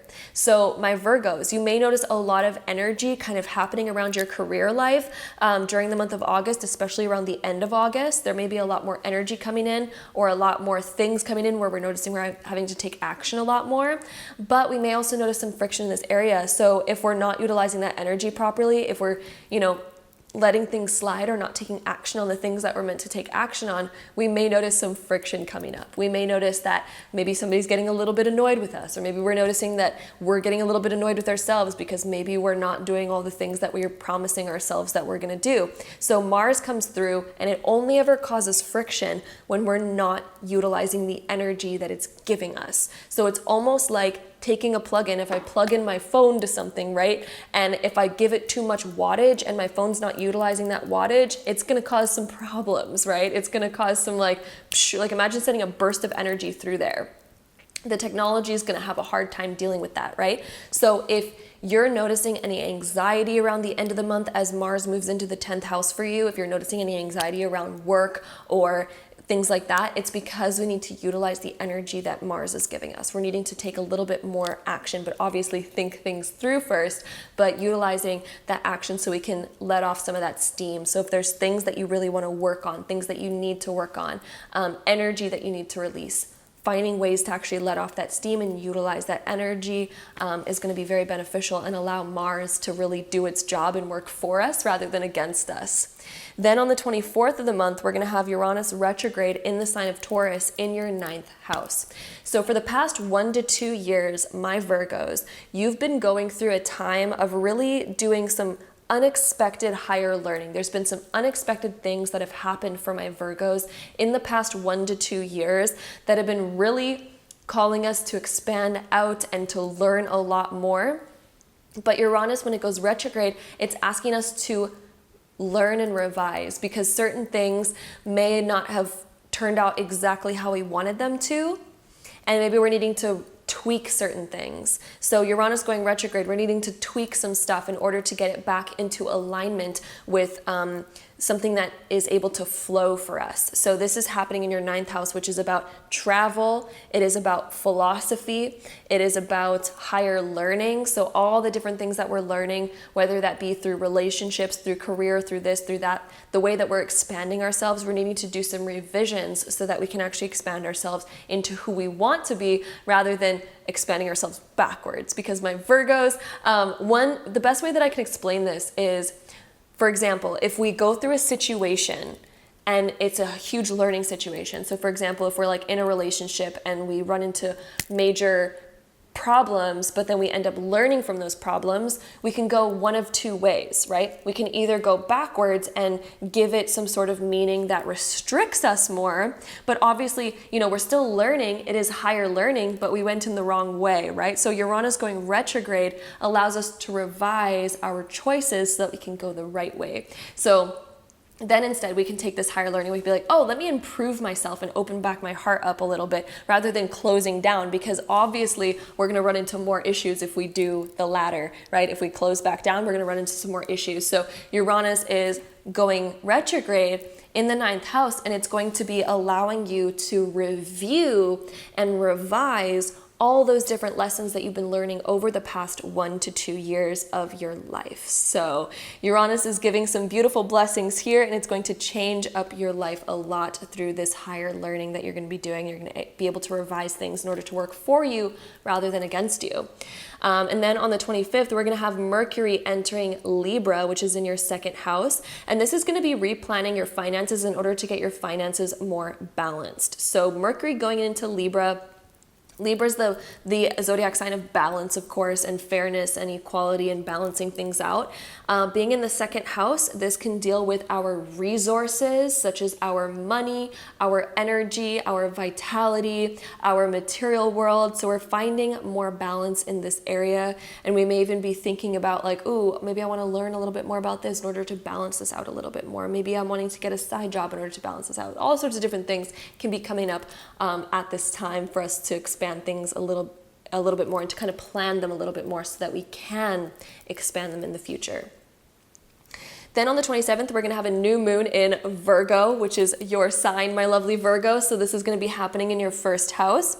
So the new moon in Virgo is going to really help this new you be born. At the end of August, my Virgos, there's a new you being born. This is time for a new you to just come right out. This is the snake shedding its skin and a brand new you coming out. So what do you really want to be, my Virgos? What direction do you really want to go in? Because it looks like the whole month is preparing you for this new moon. All of these transits are really preparing you for this new moon about who you really want to be, and you're finally going to be stepping into that at the end of the month. So with that being said, let's go ahead and get into some of our tarot cards and our oracle cards for my Virgo's love life. So my Virgo's suns, moons, and risings, let's see about your love life during the month of August. We have very soon coming up for you. So there's something that you've been hoping for, something that you've been wanting in your love life that is going to happen very soon for you. I'm honestly feeling kind of the beginning of August is going to be significant for a lot of you when it comes to your love life. So maybe some of you are like starting to plan something in your love life, or things may be accumulating and happening in early August about your love life. You also have pay attention to the red flags coming up. So some of you, are you overlooking certain things that are making you a little bit kind of angry inside? Are we holding back? Are we not mentioning those things because we're scared of confrontation or conflict? Or are we in denial and we're putting on rose-colored glasses and we're like, no, I'm not gonna focus on that. I'm not gonna see that. You know, this is a time, August is bringing certain things up where we're gonna need to look at what's cautioning us in our love life. And it's not to say that your love life is going to be bad in any way. I want to make that clear. This is not saying that your love life is going to be bad, but it's saying that maybe we're needing to learn how to speak about what's really on our mind. Or for some of you, this may even be learning how to really communicate and sort out in our mind what is a red flag and what is not. What is not a red flag and what is a red flag. So we're really needing to sort out that within our own mind so we can begin to see who we're being in our relationships versus who other people are being in our relationships. So it could also be a higher learning in that sense. And we also have the Nine of Pentacles being reversed as well. So this is really asking us to be more independent in the month of August. We're learning how to be more independent. We're learning how to, drop my cards there for a second. We're learning how to take matters into our own hands. Certain outcomes that we want, certain things that we want in our life, this is up to us to learn how to get there. And how to make those things happen, how to speak our mind rather than needing somebody else to bring it up for us. You know, sometimes we can be in a relationship and think like, this person should know I'm upset. I'm waiting for them to bring it up before I mention it. You know, we can kind of be that, or we could think in that aspect, but people don't always know, right? People don't always read minds. So it's always important to learn how to be more independent and to bring things up ourselves when we need to. So however that applies to you, my Virgos, in your love life, my Virgos, suns, moons, and risings, that is what we have for you. Hopefully you enjoyed this video. Don't forget to check out your other sun, moon, and rising to get the most personal horoscope for you for the month of August. Sending you all of my love, and hopefully I see you in my next video. Bye!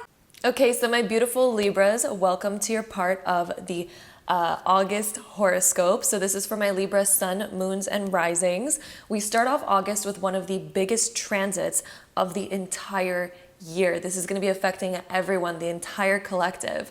And we begin the month of August with Mars conjunct Uranus, conjunct the North Node, all in the sign of Taurus in your 8th house. This is affecting Libra's 8th house. The 8th house is of endings and beginnings. It's the house of shared assets, all sorts of things like that. So there's going to be things happening for a lot of my Libras in the month of August that are going to push you towards a new beginning and towards more independence. Mars is the planet of like action. It is the god of war. He like destroys anything that's in his path because Mars is this very determined kind of energy. Uranus is this planet of unexpected change, and the North Node is where our purpose is. So a lot of my Libras in the beginning of August, the world and the energies that are kind of accumulating kind of near the end of July and also the beginning of August are really pushing you towards a new shift and a new beginning in your life. And this is kind of ending old patterns and habits in your life and really starting to strive towards, what is my real purpose? What is my real destiny? What direction do I truly want to go in? And a lot of my Libras, you may find that there's a lot of endings and beginnings around this time. So ending of the old self, shedding of the old skin, a lot of transformation, you finally growing your wings, you know what I mean? So if we've been in the caterpillar stage or if we've been in the cocoon stage lately, this is really pushing you to break through that cocoon. We are done incubating. We are done humming and hawing about what we really want to do and the direction we really want to go in. All of this planetary energy right now is coming through for my Libras to help break through old walls, old limitations that you've had so that you can begin going towards what your real purpose is. So that is the really intense energy that we start off the month of August with. And Mars and Uranus can sometimes indicate that it'll happen through events that are outside of our control. Or it could happen with events that are also in your control that are very deliberate for you. But this can also be caused by events that are kind of out of your control, but it's leading you towards your destiny and purpose. So if anything is going on around this time that you kind of feel like, oh, that's shaking things up a little bit, this is happening for you because it is pushing you towards your ultimate destiny and purpose. So just keep that in mind if, you know, there's things that are going on in the month of August. Then on the 3rd of August, we're going to have Mercury moving into the sign of Virgo. This is going to be in your 12th house. And when Mercury transits the 12th house, it makes us really reflect in our own mind and begin contemplating, what is it that I actually really want to do? It may uncover certain stuff for you within your own mind, realizing certain old habits and patterns that we've had that maybe we want to now bring to the surface. And we may have certain subconscious things coming up at this time, but it's coming up so that we can realize it and shift it and change it. Mercury also transit the 12th house is when we begin thinking about new dreams that we have. And I mean dreams in the sense of, well, it can also be your literal dreams. You may have a bunch of dreams happening during this time, but also the dreams and desires and goals that you have in your life. When Mercury transits this area, we really start to fantasize about certain things. So my Libras, you may notice that in the beginning of August, you find yourself really fantasizing about what you desire to create in your life, who you desire to become. Okay, so Mercury transit the 12th can bring up all those types of things, but then we also sort of start to realize old subconscious stuff that has been in our mind that's maybe holding us back from achieving those dreams and those realities for ourselves. So as those surface, we get to become aware of them so that we can change them and heal them. Then on that same day, we also have Venus trine Neptune. Venus is in Cancer, Neptune is in Pisces, and this is affecting your 10th and 6th house. The 10th and 6th house are both houses of career and money and achieving our goals, but they have to deal with our routine. So there may be certain things within your routine, my Libras, that maybe we need to alter and change, and we need to start to think about, ooh, how can I really start to fit this in? And the Neptune energy of Neptune is giving us creative energy in this area. So when it comes to your routine and your schedule, Neptune is like, okay, let's get creative here, because maybe we're thinking like, oh, I'm too busy, I can't fit that in, but I have all these other obligations and da-da-da-da-da. We're thinking about all that, right? But Neptune is giving us this great creative energy and creative boost where we can start to think about, I can fit it in this, I can do this, and I can change up my life in this way. So there could be some creative stuff happening around this time so that you're thinking about and figuring out ways of achieving the schedule that you want so that you can move towards making the amount of money that you want.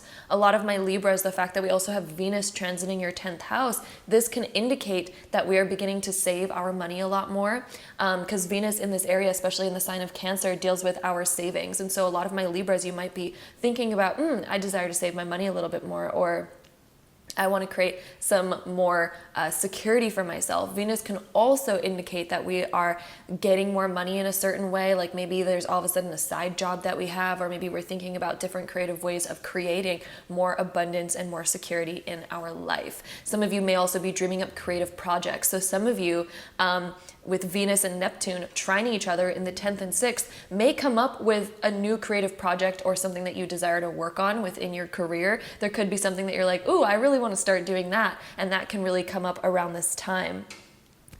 Then on the 8th of the month, we're going to have Venus oppose Pluto. Venus is in Cancer again, Pluto is in Capricorn, and this is affecting your 10th and 4th house. So this is when we start to really realize where our home life may be affecting our career and our other goals. And we might be realizing some resistances, and we're seeing how we're being held back between our current home life and our career, where we really want to be, our other goals, because the 10th house can indicate our desires and our goals that we have, our achievements that we really want to get to. And then when it's in opposition with Venus in the 4th house, this is with Pluto in the 4th house. Pluto's in the 4th, Venus is in the 10th for you.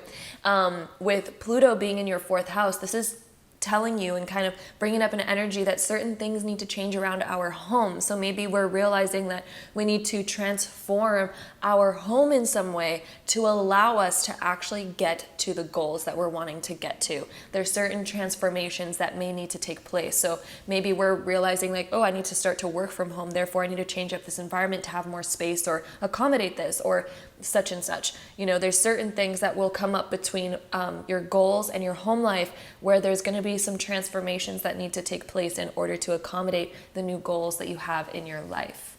Then on the 11th of the month, we're going to have a full moon in Aquarius, and this is going to be in your 5th house. Full moons are the closings and endings of certain cycles. Being in the 5th house, this is closing a cycle of certain hobbies or interests or certain ways of gaining pleasure, because the 5th house is our pleasure house. And in this area, since we have this closing of a chapter, there's certain old ways that you used to be in order to gain pleasure. So maybe there were certain hobbies or certain different things that we used to do that were fun for us, but this is closing an old cycle. We're realizing I can't really keep doing that same thing anymore if I'm wanting to really reach these new desires, because I feel like my Libras, you have new desires coming in. There's a bunch of new desires coming in, but they're in conflict with our current lifestyle and our current ways of gaining pleasure. So we're needing to switch things up a little bit and change the way that we get pleasure in order to fit the new us that's really starting and desiring to emerge. On that same day, we also have Venus moving into Leo, which is in your 11th house. When Venus transits the 11th, this can be when we start to network with new people. We may be meeting new people. There may be new friendships coming in your life, or you may be getting closer to other friendships that we weren't as close to before. So this is when certain friendships are really highlighted and we're getting close to certain people, and your friendship area is very highlighted and you're finding it a very loving environment. Maybe we're finding that some current friends that we have, we're getting a deeper connection with them, or we're meeting some certain people that really just resonate with us on a much deeper level. And this is all happening in the middle of August. Then on August 18th, we're going to have Venus trine Jupiter. Venus is in Leo, Jupiter is in Aries, and this is going to be affecting your 11th and 7th house. So this is all about relationships once again. This is expanding your relationships. All of my Libras, you may be realizing like, ooh, I really want some new people in my life. I really want people that really resonate with me and that I jive with a lot, that really understand me. And this is the area where we begin to expand those things. We may be meeting new significant people through other friends that we have. We may be encountering like a brand new friendship or building a stronger one with somebody that's already in our life. But this is what those transits indicate for my Libras. Then on the 20th of the month, we're going to have Mars moving into Gemini, which is in your 9th house. Mars, when it transits the 9th house, this is when we really begin taking action towards something bigger, because there may be a lot of buildup of something that we really desire. And Mars is like, okay, let's take action in it now. Let's take action, let's take action, let's take action. It's the action planet, right? But it can also sometimes cause some friction, especially if we're not utilizing that energy properly. So Mars, whenever it transits an area, it's bringing energy to that specific area in our life. But if we're not utilizing that energy and we're just letting it build up, there's going to be a buildup of energy, and it's going to cause more friction and more anxiety and things like that if we're not utilizing it. Because the example that I like to use for this is, imagine plugging in something to the wall, like a piece of like electronic equipment or something, like plugging your phone in. And then imagine sending it way extra energy, like 10 times the energy through to your phone, 10 times the electricity. That phone is going to get fried. You know what I mean? So Mars, whenever it's transiting a certain area, is giving you a surge of energy. But if we know how to utilize that energy correctly, it can end up really working for us rather than against us. And we can end up utilizing this energy to our benefit. So when it transits the ninth, this is really asking you to dive into some sort of learning. There's some sort of learning that you need to do, studying on something. There could be something that you desire to do in your life, but the universe is like, we're going to need to learn how to do it before you dive into it. And so this is when Mars is really giving you that energy, like, okay, let's build that skill. Let's learn it. And if we're not, it's going to cause some friction in this area. We're going to notice some friction. But if we dive into the learning, if we dive into, doing something new, and we dive into expanding ourselves, this is when that Mars energy will be to your benefit, and you're going to have major breakthroughs, and you're going to learn things a lot faster than you would normally. So utilize this energy, my Libras, okay? And then on the 24th of the month, we have Uranus going retrograde in the sign of Taurus, which is in your 8th house. And so Uranus retrograde, Uranus is the planet of major change. And so a lot of my Libras, during the last 1 to 2 years, there were certain changes that you were making in your 8th house. This was a lot of endings and beginnings within the last 1 to 2 years. So you may have noticed certain things were ending, beginning, and we've had all these new rebirths happening over the past 1 to 2 years. Uranus is going retrograde because there may be certain things that we need to revise or relearn from those previous lessons of those endings and beginnings. This is also learning how maybe we are tied to other people's assets as well, because the 8th house is kind of where we have certain ties. So if you do still have certain ties to other people financially or materially or anything like that, it is bringing that back up so we get to revise that and review it and maybe become more independent or have a new rebirth in some way. This can also be where we're reviewing, okay, how can I, increase my independence, or how can I have this rebirth that actually really works for me. So maybe we had a rebirth, but maybe we didn't fully integrate everything that we wanted to. And so now with Uranus retrograde, it's asking you to review and reflect, who have I become? And do I need to have like a second little rebirth? Because it's like it's a snake shedding its skin, but maybe we didn't shed all of it. We've shed a lot of it, but maybe we didn't shed all of it. When Uranus goes retrograde, it highlights like, hey, there's still some like skin that you were meant to shed during the last cycle that didn't get shed. And so Uranus retrograde is helping us become aware of that so that we can then shed it this time fully. And then on the 25th of the month, we have Mercury entering Libra, which is of course your sign. And so that is affecting my Libra's first house. So Mercury transiting the first house, this is really when we're going to start planning who we really are. This is us even getting in new mindsets. So my Libras, you may even be encountering certain things where you're realizing like, I need a new mindset for myself, or I need to start planning things more, because Mercury is all about our mentality, our communication. It's even about quick travel, quick plans coming up, things like that. So being in your first house, there could be a lot of things going on personally for you where you're like, I want to start doing this. I want to start doing that. I want to start planning for this, planning for that. It's a lot more of getting our self in order and also really focusing on our mindset and what we communicate. And you may even be realizing that there's certain things that you desire to shift about yourself around this time. Then on the 27th, we also have the new moon in Virgo, which is in your 12th house. And so new moons are all about new beginnings. And with Virgo being in your 12th house, this is the energy of us having a new rebirth mentally in our mind and with our vision that we have for our future. So your intuition maybe in the past was giving you certain signals like, oh, we can't do this, or oh, we can't do that. When we have a new moon in the 12th house, it's like realizing, let's have a new perspective on things. Let's create a new perspective to where I can get over this, to where I can go in this direction. So it's giving you a whole new reset and rebirth in this area, which is going to be very beneficial. So With that being said, let's go ahead and shuffle our oracle cards to find out about my Libra's sun, moons, and risings love life during the month of August. So my Libra's suns, moons, and risings during the month of August. Let's see what we have for my Libras. I'm really feeling this card. We have make the effort. So if there's something that you really desire to do in your love life, this is about us being our best rather than expecting somebody to do something for us, rather than wishing and hoping that someone's gonna, you know, take out the garbage or that our significant other's gonna do this. It's about us making the effort. You know, maybe we wish that we could come home one day and our partner's already made us like the fanciest feast and we're like, oh my gosh, this is so beautiful. Maybe we can step up and do that for our partner since we want that so bad. It's about giving, not just receiving, and also giving feels way better than receiving most of the time, right? So make the effort. If you're single and this card is coming up, this would be about making the effort in your love life. So if you do want a love life and you find yourself single right now, this is about putting your foot forward, making the effort, making the moves in your love life. You know, we don't have to, if we're apprehensive on being the first one to make a move, we can at least drop very clear hints like, I would really like this if blank. You know, we don't have to maybe go out of our way and do it, but at least making the effort to make it known and tell somebody like, hey, I'd really like to go on a date with you. And then it's their door to open, right? So it's not us actually saying, hey, let's go on a date, let's go here.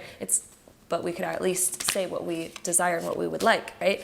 We also have finances and career coming up for my Libras for love life in the month of August. So some of you may be really planning and wanting to save, or I'm seeing a certain vision, like my Libras, I'm seeing a certain vision that you have in your love life, but maybe we need to put more effort towards that vision. I am seeing that you have a vision. Finances and career is kind of telling me that you have a goal in your love life. You have a vision and you have a goal that you'd like in your love life. It is time for us to make that effort. And also watch where we're spending our money, right? And by money, I mean our love, because we're talking about your love life, right? And so when finances and career comes up, I'm getting the message of watch where you're spending your money in your love life. Are we spending our money and our time and our resources, putting all of our efforts towards somebody who doesn't want our attention, or are we putting all of our efforts and things towards stuff in our love life that's not giving us what we want out of it? Because if so, this is really calling us to put our time and effort and resources and money and all of that towards something or someone that's actually going to give us what we desire rather than wasting our time and resources. Finances and career comes up when it's like, hey, where are you spending? Where are you spending your resources? Where are you spending your time? And all of that. So that is a huge thing, a huge message I'm getting from that card right there. So let's see what else we get for my Libras for love life in the month of August. Okay, let's see. I'm really feeling this card right here. We have the Knight of Swords being reversed. So where are you maybe jumping into something too soon? The Knight of Swords being reversed is like, there's certain things that may be telling you like, hey, this is not it. This is not where we should be focusing our energy. This is not where we should be going. This is not what we should be thinking or focusing on.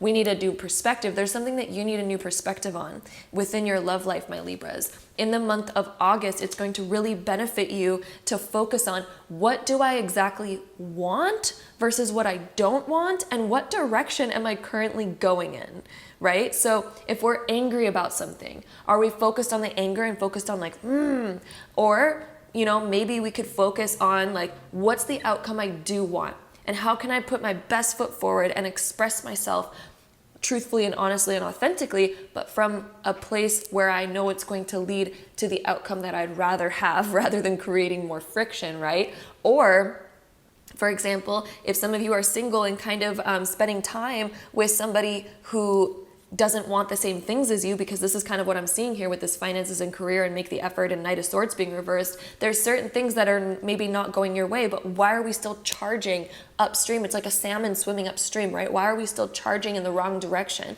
We're not going to get anywhere, right? A salmon swimming upstream, we already know the story of this. They may be wanting to go back where they were from, but we know that it's the effort is futile for them to swim upstream, although in a salmon's case, it is actually positive for them to build their muscle to do that. But we know as humans, if we're wanting to kind of like go in a certain direction, this metaphor is very beneficial for us to kind of realize that maybe we need to go with the flow so that we can find a new, goal somewhere that, we can actually attain, something that we can actually get to, right? Because maybe we're going against the stream a little bit with something, and maybe we're needing to revise and rethink and realize that maybe the past, maybe it's hard to revive the past. Maybe we won't revive the past, but we can create a new future. We can create a new future, but we cannot revive the past. So focus on going, with the stream of water, where that is leading you, and focus on that direction and finding your ultimate success in your future rather than to the past. So certain things obviously may need to shift and change, and things like that in order for us to find our best success. So that is what I'm seeing for my Libras for the month of August. Hopefully you enjoyed this reading and this video. Don't forget to check out your other sun, moon, and rising sign to get the most all-encompassing and accurate horoscope for you for the month of August. Sending you all of my love, and hopefully I see you in my next video. Bye! Okay, so my lovely Scorpios, welcome to your part of the horoscope for August. This is for my Scorpio suns, moons, and risings. So we start off August with one of the biggest transits that we've had all year. And this is going to be affecting everybody, the entire collective, like I've been saying in every single zodiac sign prediction so far. But we start off this August with Mars conjunct Uranus conjunct the North Node in the sign of Taurus, which is going to be affecting Scorpio's 7th house, since that's the opposite sign of Scorpio. And Mars conjunct Uranus conjunct the North Node is a huge, massive shift for everybody. And since it is affecting Scorpio's 7th house, this will be affecting your intimate relationships, your partnerships. This could be really close friendships or even your romantic partnerships. The 7th house is mostly our romantic partnerships and things like that. But with Mars conjunct Uranus conjunct the North Node, there's going to be some massive shifts happening around the month of August that are leading you to your destiny, especially when it comes to who you're meant to have in your life and who you're not meant to have in your life, okay? So there's a lot that's happening around this time. With Mars conjunct Uranus, this is such a powerful combination, especially right when it's met up with the North Node. Uranus is this planet of unexpected change, and Mars is this energy of action and breaking through things, and it's like the god of war, right? So he's ready to just break through anything that's kind of stopping him. And this is going to help a lot of people break through anything that's been stopping them and limiting them from the destiny and future that they're meant to get to, okay? And again, since this is happening in your 7th house, this is really causing certain breakthroughs to happen so that all of my Scorpios, you know who you're meant to have in your life, and you know who you're not meant to have in your life around this time. And this is also you discovering a little bit more even about yourself and who you show up as a friend as well. So it's going to be affecting that area of yourself as well. Like, what kind of friend, what kind of person do I want to be for these people? What kind of relationships do I want to have in my life, right? And so with all of this sort of accumulating over here, there's going to be some major breakthroughs in this area. So you're going to notice that you get closer to the people that you are meant to have in your life during the month of August, and even during the end of July as well. You're going to notice that you are getting so much closer to the people that you are meant to be with and the people that you're meant to have in your life. And again, there could even be certain people in your life that come through at this time that we realize, like, I should not have that person in my life anymore. There may be these realizations because the 7th house can also reveal to us who we're truly not meant to have in our life as well. But this is bringing you towards your destiny, especially when it comes to who you're meant to be with. Some of you If you're already in a relationship, if this person is the person you're meant to be with, you're going to get so much closer with that person. And there's going to be things happening that lead you to the destiny that you're supposed to have with this person. If you're currently single, there's going to be certain things that are happening in your life that are leading you towards who you're really meant to have in your life, my Scorpios, who you're truly meant to meet in your future. So there's going to be things happening that begin shifting so that you're on this path. Then on the 3rd of August, we're going to have Mercury moving into the sign of Virgo, which is in your 11th house. When Mercury transits the 11th house, we're going to notice that we're talking to a lot more people. There might be a lot more plans happening with friends. There could just be a lot going on where we may find ourselves really busy. Friends want to get in contact to us.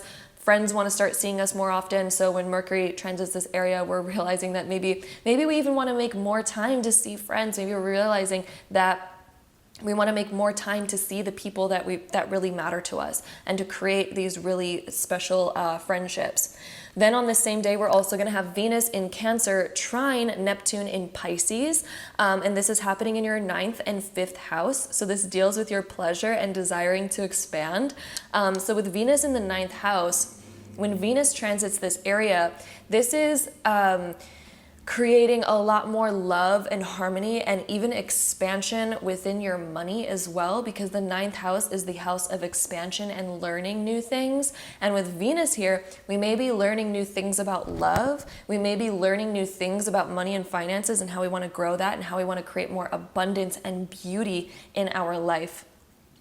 When it's trining Neptune in the 5th house, we're starting to really realize, what do I have fun doing? What is most fun to me? And we may even start to fantasize what the most fun life would look like for us and begin to implement that in ways and begin growing that abundance and growing that type of beauty in our life. Venus and Neptune together, such a beautiful planetary combination. In fact, one of my favorites, because it creates tons of beauty and it creates almost like a fantasy-like aura in the planet. It creates this fantasy, like dream-like aura in the planet. So when Venus trines Neptune on the 3rd of August, a lot of people will have this fantasy-like kind of aura around, or at least be imagining what their fantasy life kind of looks like. Okay, and then on the 8th of August, we're going to have Venus oppose Pluto. Venus is in Cancer, Pluto is in Capricorn, and this is happening in your 9th and 3rd house. So with the 9th and 3rd house, we may be realizing that there's certain old belief systems or people that we used to communicate with or hang out with that maybe kind of bring us down or oppose what we truly desire. There could be certain people in your life that oppose the life that you really want to live. You may have certain visions in your mind of what you want to expand into, but we may be noticing that the people that we hang around, when we talk about these ideas, they're like, what? Like, you're gonna do that? How's that even possible? Like, you're a big dreamer. People might be calling you a big dreamer. Or you may even be realizing in your own mind, this could be even something in your own mind where you question yourself and you might think, like, that's way out of my league. Like, that's way far. That's a fantasy. I can never reach that. So when Venus opposes Pluto in these areas, we're realizing our mentality or the people that we're around may be opposing what we truly desire. And this will be a time where we have to transform and shed those old beliefs in order for us to get to where we really want to go. Then on the 11th of the month, we're going to have a full moon in Aquarius, and this is happening in your 4th house. This is closing out an old chapter in your home life, my Scorpios. There's a home life chapter for you that is closing and ending. This deals with your foundation. This deals with your sense of security and things like that. And there is a big transformation that's going to be happening, and we're realizing that maybe we're doing things, maybe things feel a little bit unconventional, because with the Aquarius energy, it's kind of unconventional. And maybe we're like, I need to just do it this way. And maybe there's new things coming up for you that are really calling you to close out this chapter in your home life or with your foundation that you've created for yourself. Maybe we're realizing I need a new foundation to build upon, to build my dreams upon, or to build the vision of my new future. So there's a closing out of a chapter there. Then we also on that same day have Venus moving into Leo, which is going to be affecting your 10th house. And this is when my Scorpios, Venus in the 10th house, amazing transit, okay? Venus in the 10th house brings us towards more abundance. Okay, Venus is the planet that rules money and love and abundance. And transiting the 10th house of your career and of your goals, you may notice that there's more abundance or more resources even pouring into your life for you to attain your goals. You may notice that certain things start happening. Maybe we find ourselves having more time to chase after our goals. Maybe we find ourselves getting the amount of money that we need in order to go for our goals, or we're feeling like certain things are happening for us that can really help us move towards the desires that we have. Some of you, this could even bring in more money in your career as well. And then on the 18th, we have Venus trine Jupiter. So Venus in Leo trine Jupiter in Aries. And this is happening in your 10th and 6th house. So these both deal with work, schedule, our time, our resources, and our big goals that we have. So Venus being in your 10th house, of course, as we were talking about, is a beautiful transit, but trining Jupiter in your 6th house, this is really asking you to expand and maybe even go beyond your comfort zone and expand your time and your schedule. So we may be noticing that our schedule feels tight. Jupiter's transiting the 6th. It's going to be like, nope. Here's how we can expand. Here's how we can create more of this in our life. Sorry, my stomach's making noises. It's early morning for me, so stomach makes noises around this time. But Venus trine Jupiter in this area is really asking you to expand your time and how much time you spend working on your goals. And it's bringing in more abundance for you in these areas. A lot of my Scorpios, this is a really good transit for career. This is a really good transit for making more money. This is a really good transit for expanding yourself in all of these areas. Then on the 20th of the month, we have Mars moving into Gemini, which is into your 8th house. Mars brings tons of energy in wherever that it transits. And it can also cause a little bit of friction sometimes if we don't use that energy correctly. And if we have this overcharge of energy, because Mars comes through and it gives us a surge of energy. But if we're not utilizing that surge of energy, it can sit inside of us and cause anxiety or cause kind of restlessness or some friction too. But being in your 8th house, my Scorpios, this transit is calling you to make some big changes. And there could be certain friction happening around this time because there may be certain changes that you know that you need to make, certain conversations that you know that you need to have, certain things that you know that you need to say to certain people or to certain things or to even yourself, right? But we may be holding ourselves back. Mars is coming through with this surge of energy being like, nope, let's do it. Let's change it. Let's say the things that we need to say. Let's do the things that we've been meaning to do.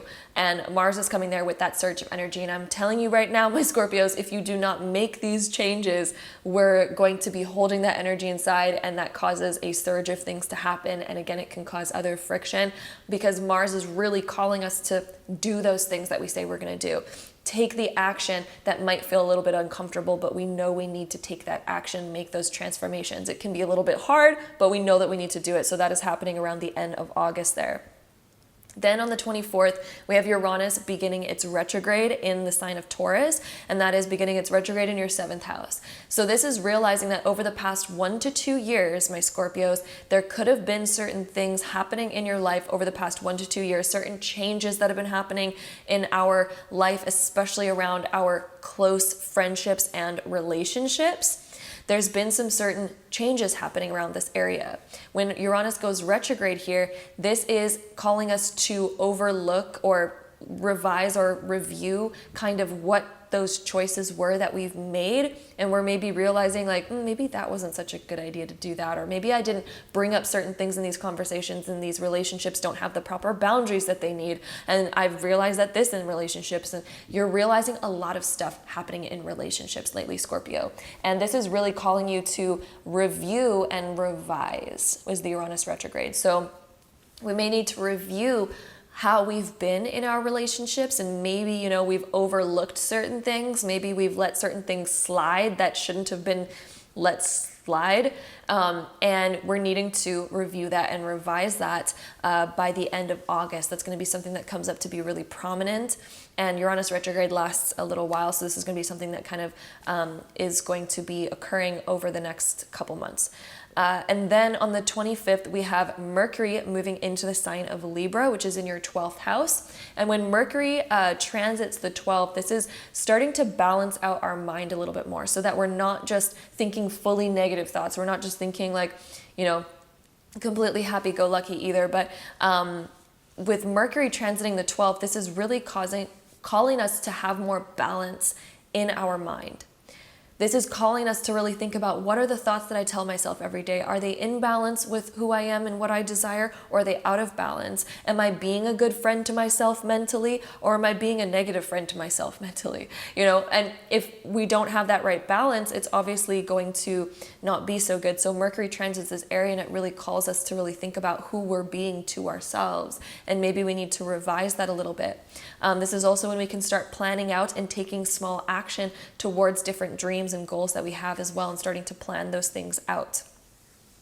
Then on the 27th, we have a new moon in Virgo, which is going to be in your 11th house. So this is a new rebirth of the people that are in your life. This is a new chapter opening, where maybe we're even going to think about, okay, who do I really want in my life? What does that vision look like? Or who do I show up as a friend? Am I showing up as somebody who doesn't have boundaries? Or am I showing up as somebody who lets people walk all over me? Or am I showing up as somebody who doesn't have the tough conversations that maybe need to be had? This new moon is really awakening in you the new you that you desire to be in relationships, so that you have positive relationships rather than negative relationships. And so that you can also start to tell who's a real friend for you and who's not, right? So those are some major things that are going to be happening in the month of August. It looks like a lot is happening around friendships and relationships for my Scorpios.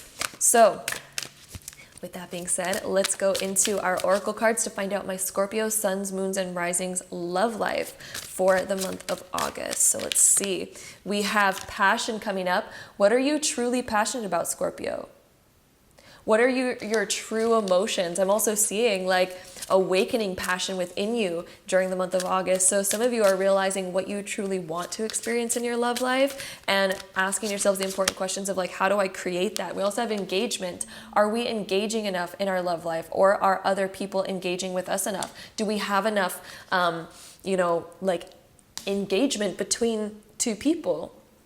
So if you're in a relationship, some of you, I think, are going to experience wanting more present awareness when you're with your partner. I think the month of August is going to bring out the awareness of like, I want to be more present when I'm actually talking with them, rather than thinking about, what do I have to do after? What are we going to have for dinner? Oh, they're talking about this story. Oh, I remember when that happened to me. Like, we start to kind of get unpresent in the moment, and we're not really giving our partner the attention that they deserve and need, right? And we may even be experiencing the same back. So if so, what I'm seeing for you in the month of August is this beautiful present awareness and wanting to be more present and in the moment. For those of you that are single, I'm seeing this energy of wanting to be more involved in your love life and wanting to be more present even with your friends, and maybe even putting more time and effort towards your love life, because there's a desire, there's this awakening for more passion. I think Scorpios are realizing what you truly want to experience, and you're like, I need to be engaged in order to make this happen. I can't be wondering about this and wondering about that and feel passion in the moment. We can't feel passion in the moment if we're thinking about what we're going to have for dinner and what we're going to do here and what we're going to do there, right? So Spirit is coming through with some beautiful advice of just being more engaged, and I think that's something you've been realizing on your own anyway, my lovely Scorpios. So I see that that's going to be something that really improves your love life. I think that I see a lot more passion kind of coming out, and a lot more present emotion, and present emotion is always the most powerful, right? And so when we have that present emotion, I think that there's just going to be more power happening in your love life, more energy flow in that area. So let's see what else we have for my beautiful Scorpios. We have the Queen of Swords, and we also have the Seven of Swords being reversed. So maybe we need a change in strategy.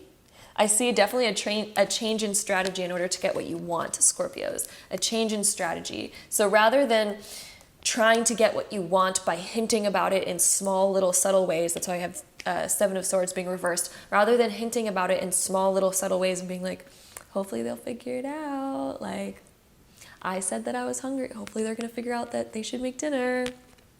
All these small little hints, rather than just being like, hey, I'd really like it if you made dinner once in a while. It would be so special to me. Oh, I would really love that.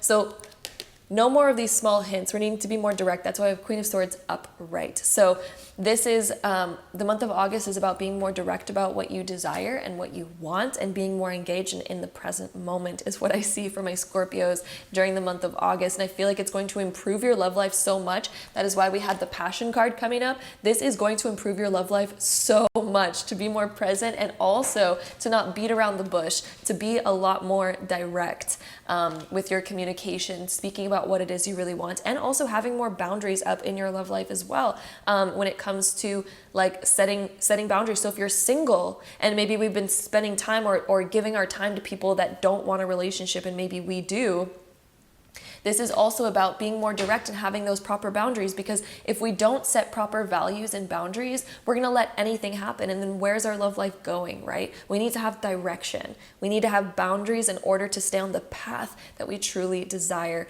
And this is going to allow us to really get to the goals that we actually really want to get to. So that is what I'm seeing for my beautiful Scorpios, suns, moons, and risings for the month of August. Hopefully you loved this video. Don't forget to check out your other sun, moon, and rising signs to get the most accurate and all-encompassing horoscope for you for this month. And I'm sending you all of my love, and hopefully I see you in my next video. Bye! Hello, my beautiful Sagittarius babies, my Sagittarius suns, moons, and risings. Welcome to your part of the horoscope for the month of August. So first things first that I want to say is we start off August with one of the biggest major transits of this entire year. It is affecting everybody. It's affecting the entire collective on a soul level. And this transit is Mars conjunct Uranus conjunct the North Node, all in the sign of Taurus, and it is affecting my Sagittarius's 6th house, okay? The 6th house is the house of work, health, schedules, healing, all sorts of stuff like that. And with this huge conjunction with these 3 major planetary aspects, it is going to cause some wild radical change, especially in that area for my Sagittariuses. So Mars breaks through anything that's been stopping us and holding us back, any sort of limiting beliefs that we've had about reaching the goals that we truly want to reach. And Uranus causes unexpected change, and the North Node is our purpose and our destiny and where we're meant to go. So all of these meeting up in this sign of Taurus in my lovely Sagittarius's 6th house, this is going to cause major radical change, especially regarding maybe your health, how you take care of your body. This can also cause major radical change in your career. Maybe you're wanting to switch up something in your career. Maybe you're wanting to switch up your routine in a major and drastic way. This could even be causing unexpected things to happen in our life that push us towards this change. So it may not even be deliberate change on our end. It could be something happening outside of our control that's causing this big change for us.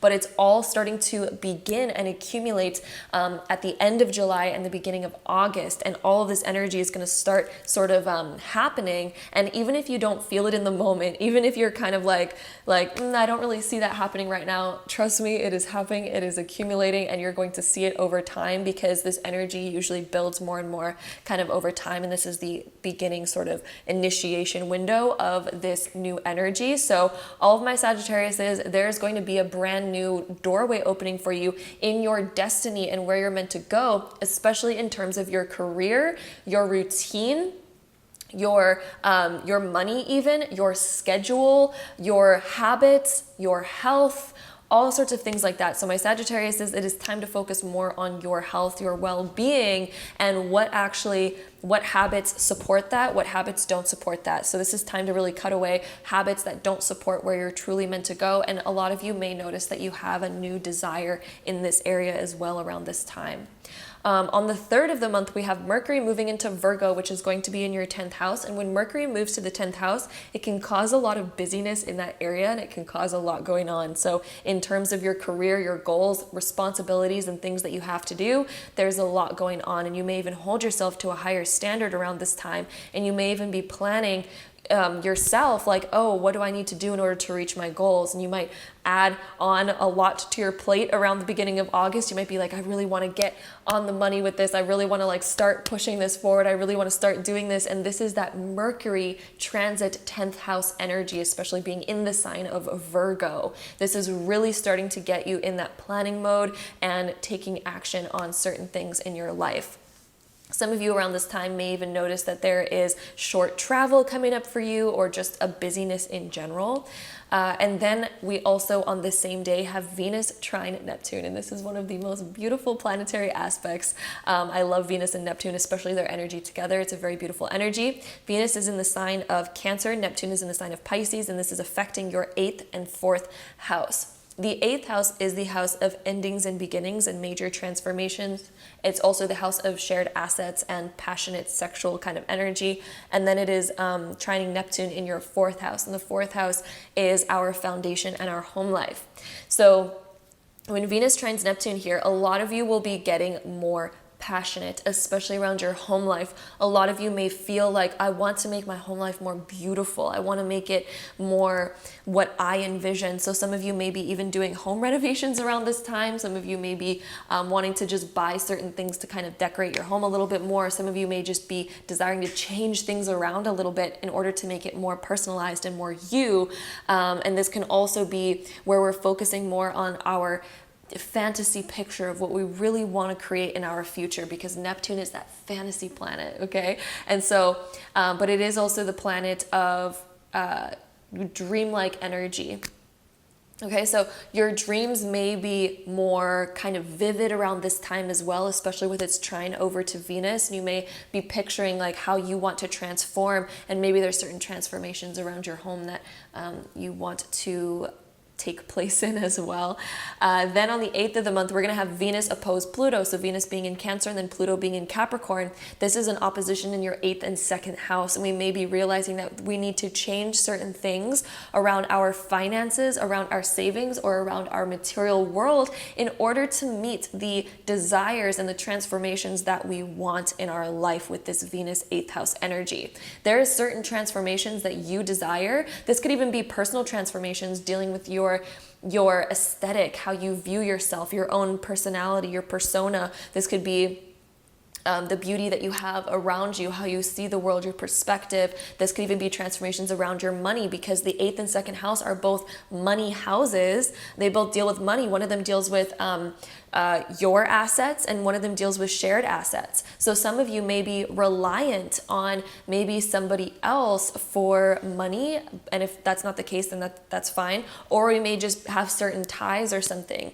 And this is really calling us to make certain transformations in order to get where we truly want to be financially. We're maybe needing to make certain choices, better choices around how much money we save versus how much money we spend in order to kind of get to the goal that we're really trying to get to. This Venus opposed Pluto energy is really calling us to make certain transformations. I'm seeing in this, some of you may want a more minimal lifestyle. That's just something I'm seeing for Sagittarius is in there, in order to allow for more freedom and more expansion, because my Sagittarius is, you love freedom and expansion, okay? So maybe some certain things need to change in order for us to feel more free. Okay, and then on the 11th of the month, we're going to have the full moon in Aquarius in the 3rd house. The full moon is the closing of old chapters, and being in the 3rd house, this deals with our friends. This deals with our mind, our mentality, the way that we think, the way that we communicate. It can deal with networking, things like that. So this is closing out an old chapter. There may be an old chapter where we're like, I don't desire to show up this way around people. I don't desire to have this certain habit of speaking, or I don't desire to have this other thing going on, or sort of way of thinking. So if there's certain ways of thinking that you desire to end, the full moon in Aquarius in the 3rd house is causing this chapter to close for us. Then on that same day, we also have Venus entering Leo, which is in your 9th house. And Venus is that planet of love, beauty, abundance, and money. And being in your 9th house, this is looking at ways to expand those things. We may be desiring to learn and to study something. Some of you may be like, oh, I want to listen to a podcast. I want to read a book. I want to do some expansive learning to expand myself when it comes to my abundance, my beauty, my money, and my love in my life. So some of you are really starting to expand yourself and learn new things in this way, so that we can really shine our light in this area and be brighter and have like more abundance in this area.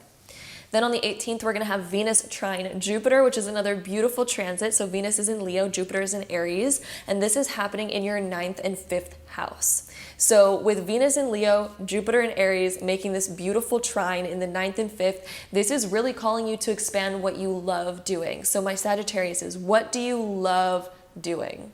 It is time to jump into a new era of what is it that you love? How can we add more of that into our life to make our life more enjoyable rather than constantly working, dealing with this mentality, feeling restricted over here, feeling this over there? How can we invite in more expansion right now in this present moment and add in more fun into our life? Because Jupiter transit the 5th, this is really calling you to expand how you have fun. And for those of you that have kids, the 5th house is like expansion in that area as well. So some of you may be like, how can I expand and add more fun when it comes to my whole family and my children and things like that? So if some of you do have kids, it would be in that aspect. But if not, this is also just having more fun in general when it comes to love, when it comes to dating, when it comes to what you enjoy doing. It's time to expand the fun in your life. Okay, Sagittarius? Then on the 20th, we have Mars moving into Gemini, which is in your 7th house. Mars creates a surge of energy in whichever house that it transits. It brings a surge of energy. If we do not utilize this surge of energy, it is going to be like, it's going to cause some friction because basically we're being supercharged. And if we're not using that, that's going to either cause a lot of anxiety or it's going to cause some friction in certain areas of our life. So Mars, it supercharges an area, but as long as we're utilizing that energy, it'll be a very positive supercharge. And since it is supercharging your 7th house, this is the house of intimate relationships. So this could be your intimate friendships or your intimate actual partnership if you have one. But since Mars is supercharging this area, it is time for us to spend more time with the people that we are really intimate with and the people that we really love. Mars in this area can cause a lot of intense emotion. It can cause a lot more energy. So we might feel more energized around these people. There could be certain interactions that really, supercharge us. But as long as we're utilizing that energy in a passionate, action-based way, it is going to be in our benefit. But if we're holding back and we're resisting that supercharge, it may kind of fester inside of us and cause some friction. So my advice for you, whenever we have Mars transiting a certain area, is to utilize that supercharged energy that you get and to at least be aware of it. Be like, I'm feeling a supercharge of energy. How can I direct this in a way that benefits me rather than doesn't benefit me, right? So then on the 24th of the month, we have Uranus going retrograde in the sign of Taurus, which is going to be transiting, and it's been transiting your 6th house. So Uranus retrograde, this is going to cause us to be reviewing the last 1 to 2 years of our life. So the last 1 to 2 years, you've been making certain choices when it comes to your routine, when it comes to your health, when it comes to your schedule and your work.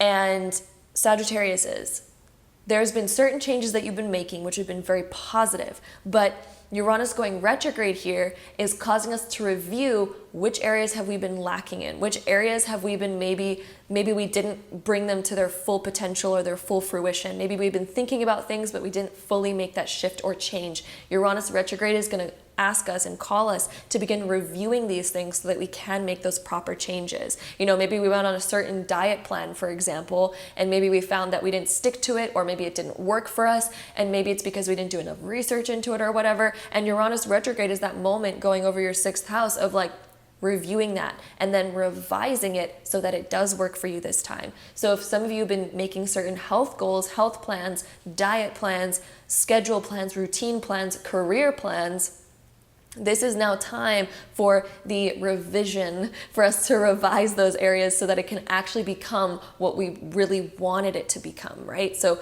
that Uranus retrograde is going to be really working out in your favor to cause those changes that maybe we didn't make them quite right the first time, but now we get to revise them.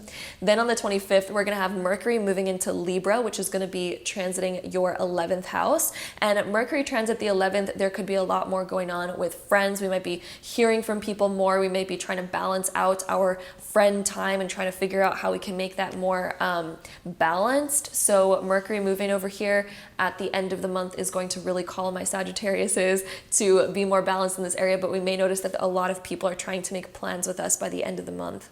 Then on the 27th, we're going to have a new moon in Virgo, which is in your 10th house. New moons are a new chapter opening. They are a great time for newness in the world, and being in the sign of Virgo in the 10th house. This is a new chapter opening in your career. This is a new chapter opening in your schedule and the goals that you desire to create. So if you have certain goals that you're really reaching towards and striving towards, desires that you have, achievements that you would like to create in your life, the new moon is opening up a new chapter of like, okay, let's open up this chapter and let's make it a proper schedule so that we actually meet the quota of what we're trying to reach, okay? So that is the new moon in Virgo, and it's going to cause also a lot of healing, especially if some of you have been realizing that you want to change your health or fitness goals in a certain way. This is going to really call you to make those new changes and have that new start and new beginning by the end of the month. So with that being said, let's go ahead and find out about my Sagittarius's suns, moons, and risings love life during the month of August. So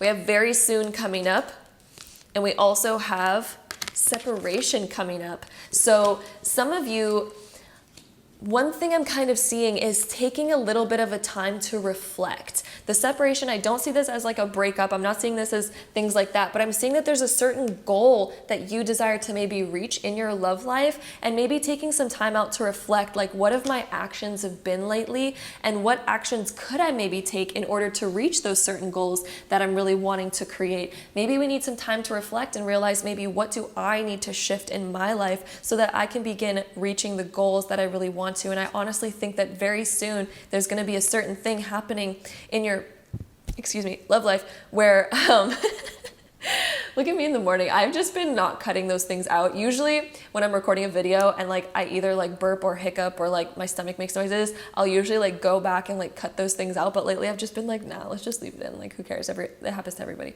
But anyway, this very soon card, I'm seeing that you are going to have a moment of realizing what action you need to take to get closer to a certain outcome that you want. I also feel like my Sagittarius is, you really desire to have your freedom.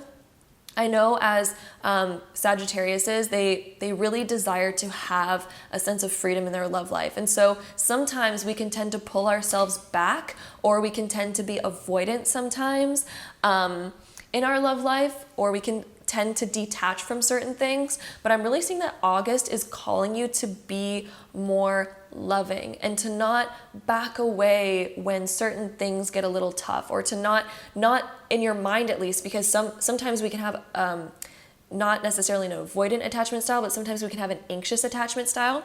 And if so, sometimes in our mind, we can begin to separate or disassociate from certain emotions that we don't want to feel, right? And so as a Sagittarius, what I see coming up for you in the month of August is looking at how can I be more balanced and not become anxious and not disassociate from certain things when I'm scared of them, and not fear separation, not fear certain things, but not fully go into separation either. Just being comfortable where you are in relationships.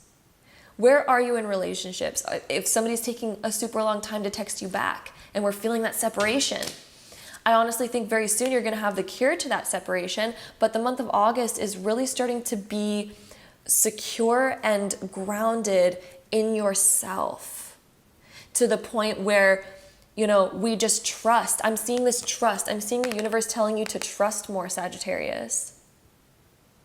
With this separation very soon card, I am seeing that the universe is calling you to trust. Trust that very soon you're gonna get, you know, what you're looking for. The separation emotions don't last forever. It doesn't mean that this person's never going to text you back. And even if so, it doesn't matter, because that means very soon something else is going to come along. We can always find something else, right? Or if we're already in a relationship and maybe certain things make us feel separate, maybe our partner doesn't do something that we wanted them to do, and we're like, oh, I'm really disappointed, and I feel separate, and then I disassociate, and then I back away. What if we had trust that what we desire is going to come for us, or the fact that we could create it? The fact that we can go out of our way and make that moment for ourselves. We can make that moment in our relationship for ourselves. So if we're really wanting that candlelit dinner and we're really hoping that, I really hope that they're going to make time for me to do that. What if we went out of the way and we did that for our partner, and we mention to them, hey, I really like moments like this, and isn't it kind of fun to like surprise each other once in a while and do something like this? That's kind of a direct way of being like, hey, this is what I like. And that way we don't have to pull ourselves out of separation. We can then be more connected, you know, to our love life and to our relationships, rather than pulling away and waiting and waiting and waiting. This way we can create those moments right now, and we can also mention, you know, what we really like and talk about the efforts that we would like in our love life. It's about being more secure in yourself, okay? Let's see any last messages from Spirit. We have the Ace of Wands being reversed here as our last card for my Sagittarius's love life. So sometimes I'm getting that you get a little bit drained, or you want more spark in your love life sometimes. Because Sagittarius is, you're a fire sign, you like the fire, you like the spark, you like feeling things, right? Ace of Wands, when it's reversed, sometimes we can get into a moment where we maybe feel like we want to create spark. And what Spirit is coming through telling you right now is, Sagittarius, be that spark. Be that spark in your love life, because you can create that. And I'm also seeing that very soon something is going to be happening in your love life that is going to be this kind of spark, but we need to start bringing that spark. We need to be that spark as well. That way we really feel the flame, right? Instead of waiting for a flame to happen out here, we can create a flame right now, right here, and it'll light up the rest of the world, right? It'll light up our love life. We can be that light that ignites our love life as well. And I'm seeing August being a big learning time of doing these realizations and creating that spark. And I do see that spark happening for you in the month of August, but I'm seeing it being something that you are creating by being so secure in yourself. And then it's going to ignite the rest of your love life as well. So that is what we have for my lovely Sagittariuses, suns, moons, and risings. Sending you all of my love. Hopefully you enjoyed this video. Sending you guys, again, so much love. Be sure to check out, again, your other sun, moons, and risings. And hopefully I'll see you in my next video. Bye. Okay, so my beautiful Capricorns, welcome to your part of the August 2022 horoscope.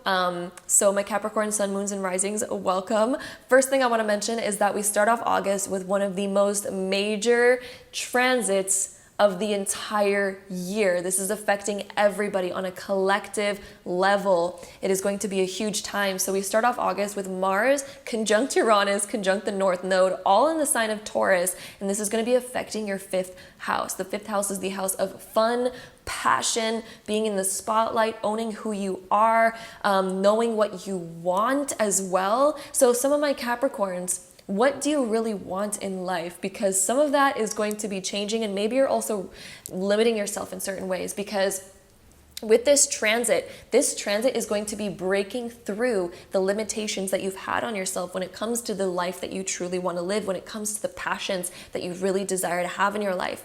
Mars is coming through, and Mars is like, let's take action. It's time to take action. And Mars is that god of war that will break through any wall that's standing in front of you. If there's a brick wall that's in front of your face and you're like, my desire sits on the other side of this brick wall, but I can't get there because I'm limited, right? You know, Mars is coming through like, nope, we're breaking through that limitation. That limitation ain't stand a chance with me. And then when it's conjunct Uranus, Uranus is the planet of unexpected change. So a lot of people are going to have some unexpected change happening in their life, and it may happen really spontaneously. It may happen really with some force with that Mars energy, but it's leading us to our actual destiny with the North Node being there as well. This is changing our trajectory so that we can actually get to where we really want to go. So all of this planetary energy may cause some unexpected kind of stuff happening in your life, especially during the month of August or even beyond, because this is just that peak energy, and then it's going to kind of send those ripples out throughout the rest of the year, right? And this energy is causing you to shift your direction, break through old limitations, and to also start having more fun in your life, Capricorn. Capricorns like to take life more seriously. They feel the more weight and seriousness and groundedness of life. But the 5th house is about being lighthearted, about shining your light, owning who you are. What are you passionate about? What sets your soul on fire, my Capricorns? That is that 5th house energy.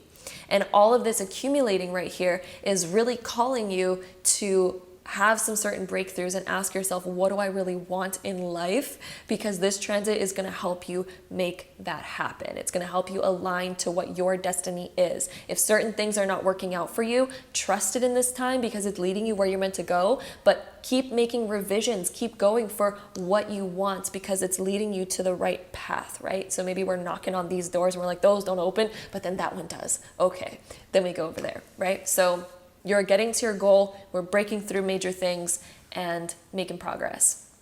Then on the 3rd of August, we have Mercury moving into the sign of Virgo, and this is going to be your 9th house. And so Mercury transit the 9th house. This is when we start to really plan. This could be when we get really excited to learn new things, read new things, mental stimulation where we expand our mind, because the 9th house is the house of expansion. It's the house of learning. It's the house of growth. It's also the house of travel. So this can also be when we're making certain travel plans in our future, where we desire to go, places we desire to visit. Also, how you desire to expand your mind. A lot of my Capricorns, you may be on a learning binge in the beginning of August. Some of you may be interested in expanding yourself in certain ways. Some of you may be like, oh, I want to take an online course. I want to go to school for this. I want to learn this. I want to do that. I want to expand myself, learn new skills. So that is kind of the energy that we start off the month with. Then on that same day, we have Venus trine Neptune. Venus is in Cancer, Neptune is in Pisces. And this is affecting your 7th and 3rd house. So this beautiful trine that's happening over here, this is calling you to focus on your relationships. So Venus, since it's transiting your 7th house right now, this is when we're going to start feeling a lot more love and appreciation for the people that are in our life. And it can also bring awareness to who we want to attract in our life. What kind of people do we want in our life? Who do we want to invite in? This can also be when we get closer to somebody in our life as well. We may be expressing deeper emotions to somebody in our life around this time. And when it's trine Neptune in the 3rd house, this can be when we start expressing what we really desire. This can be when we start talking about like, ooh, I've always had this desire in my life and I've always really wanted this, and now we're finally making the connections and getting the support to feel that and to create those energies in our life. So this is the time of us really starting to visualize that and possibly even beginning to communicate that and connect to the people that really resonate with that. And you're making stronger bonds with certain people in your life in the beginning of August. Then on the 8th of the month, we have Venus opposed Pluto, Venus in Cancer, Pluto in Capricorn, and this is in your 7th and 1st house. So this is when we're realizing we need to transform something about ourselves in order to accommodate what we truly desire in relationships. You know, maybe we're realizing that we need to have certain boundaries up, or maybe we're realizing we need to have certain self-respect in order to get what we want in relationships. Maybe we're realizing we need to make certain personal changes in order to gain the proper balance in relationships, because since Pluto has been in your 1st house, my lovely Capricorns, there's been a lot of personal changes and realizations that you've been making over the past few years now, and or even just couple years, most majorly in the past couple years. You've been making a lot of personal changes around this time, and when this is opposed Venus being in your 7th house, we may be realizing that we're needing to transform a little bit more in order to kind of gain the relationships that we really want to gain, in order to have them have a solid foundation, in order to create something that's very reliable and trusting and long lasting. There's certain things that we maybe need to transform in ourselves in order to make this happen the way that we really want it to happen. Then on the 11th of the month, we're going to have a full moon in Aquarius, which is your 2nd house. So this is closing out an old chapter for you materially and monetarily. So there could be certain things within your money or material life that you're ready to close out that old chapter and kind of ready to open up a new one. There could be something in your material world that's now ending, something in your career that's ending, and this is just closing out that chapter, okay? And then on that same day, we also have Venus moving into the sign of Leo, which is going to be in your 8th house. When Venus transits the 8th, this can be when we receive unexpected money from an unexpected source. This can also be when we start thinking about ways of transforming our money so that it works for us a bit better. This can also be when we get a random raise or a random check in the mail, or certain things like that. Venus transit the 8th is an unexpected kind of growth in money, and it usually comes from an external source. Then on the 18th, we have Venus trine Jupiter, which is another amazing transit. Venus is obviously in your 8th house. Jupiter is in your 4th in the sign of Aries. So with this beautiful trine that we have going on in the 8th and 4th house, this is helping you expand your money. This can even be when we get help from an external source to help us support our new foundation and what we want to do. So your home life may be expanding in a certain way. Maybe we're doing something where all of a sudden we feel like our assets are growing, and or they're going through a transformation and we feel like it is benefiting us in some way. So there could be certain things. Maybe we're desiring to invest our money, right? Because 8th and 4th house, this can be investing your money in order to watch it grow. This could be doing certain things in order to expand your money and your abundance in your life. I'm definitely seeing the expansion of money and abundance in Capricorn's life around the middle of August with this Venus-Jupiter trine. Then on the 20th, we have Mars entering Gemini, which is in your 6th house. And Mars sends us a surge of energy. It is the energy surger. And so you can almost imagine the energy of Mars like plugging your phone into an outlet, and then that outlet all of a sudden giving it a way higher surge of energy. If that device knows how to handle that energy, everything will be okay. But if that device does not handle that energy, it will zap that device and cause some friction. So Mars transiting the 6th house, this is giving you more energy and a surge of energy for your health, your fitness, your diet, your routine, your schedule, your work, and things like that. So since we have this surge of energy, if you use this properly and you actually take this energy and you go to the gym, you change your diet, you alter your routine to really work for you, you put your effort towards your goals, and you actually use this determination and Virgo willpower kind of energy and begin looking at your life and looking at ways of improving, because Virgo is that improvement energy, which is that 6th house. So if we look at ways of improving, this surge of energy is going to greatly benefit you. But if we don't improve our life and we're just sitting there kind of just living our same life and we're like, bleh, this surge of energy is not going to feel very good. But if you're noticing around this time, my advice to you is to utilize your energy around the end of August, around the 20th of August. Start going to the gym, start looking at ways of letting off that steam, letting off that energy in a very positive and productive way, and it'll work out in your benefit for you very well. Then on the 24th, we have Uranus going retrograde in the sign of Taurus, which is in your 5th house. Uranus retrograde, this is going to be starting to bring up the reflection of the past 1 to 2 years of your life. The past 1 to 2 years, we've made certain choices and changes in our ways of having fun, how we express ourselves passionately. Maybe what you are passionate about has altered and changed over the past 1 to 2 years. And Uranus retrograde is asking us to review this and ask ourselves, okay, what is a healthy new habit versus what is not so healthy? What have we changed that has really worked in our benefit versus what have we changed that didn't work in our benefit? And this is calling us to review this time so that we can actually begin to implement what truly works for us. And so we can actually create the change that we've been wanting to change in the past 1 to 2 years. And now we're finally revising that to really work for us. And this is also about you owning who you are, owning that spotlight. Maybe some of you have been wanting to step more into your confidence, but maybe we've done it in ways that maybe weren't so great. And we're reflecting on that and we're like, I see what I need to do now in order to be more confident and sit in my light and my power, but in a way that is healthy, in a way that really works for me. Okay, so Uranus retrograde is calling us to focus on those things. Then on the 25th, we're going to have Mercury moving into Libra, which is in your 10th house. So this can be when we start planning a lot more and having a lot more busyness around our work life. So a lot of my Capricorns, you may notice that there's a lot more things that you desire to do, goals that you desire to reach, and Mercury coming over here is really helping us take action. Even when it's small action, it's helping us take that action and build momentum to getting towards the goals that we really want to get to. And that Libra energy is really helping us balance out this area so that we can get to the goals that we desire to get to. This could also be when we notice more busyness happening around our career as well. We may get new responsibility in this area, but it's all for our benefit.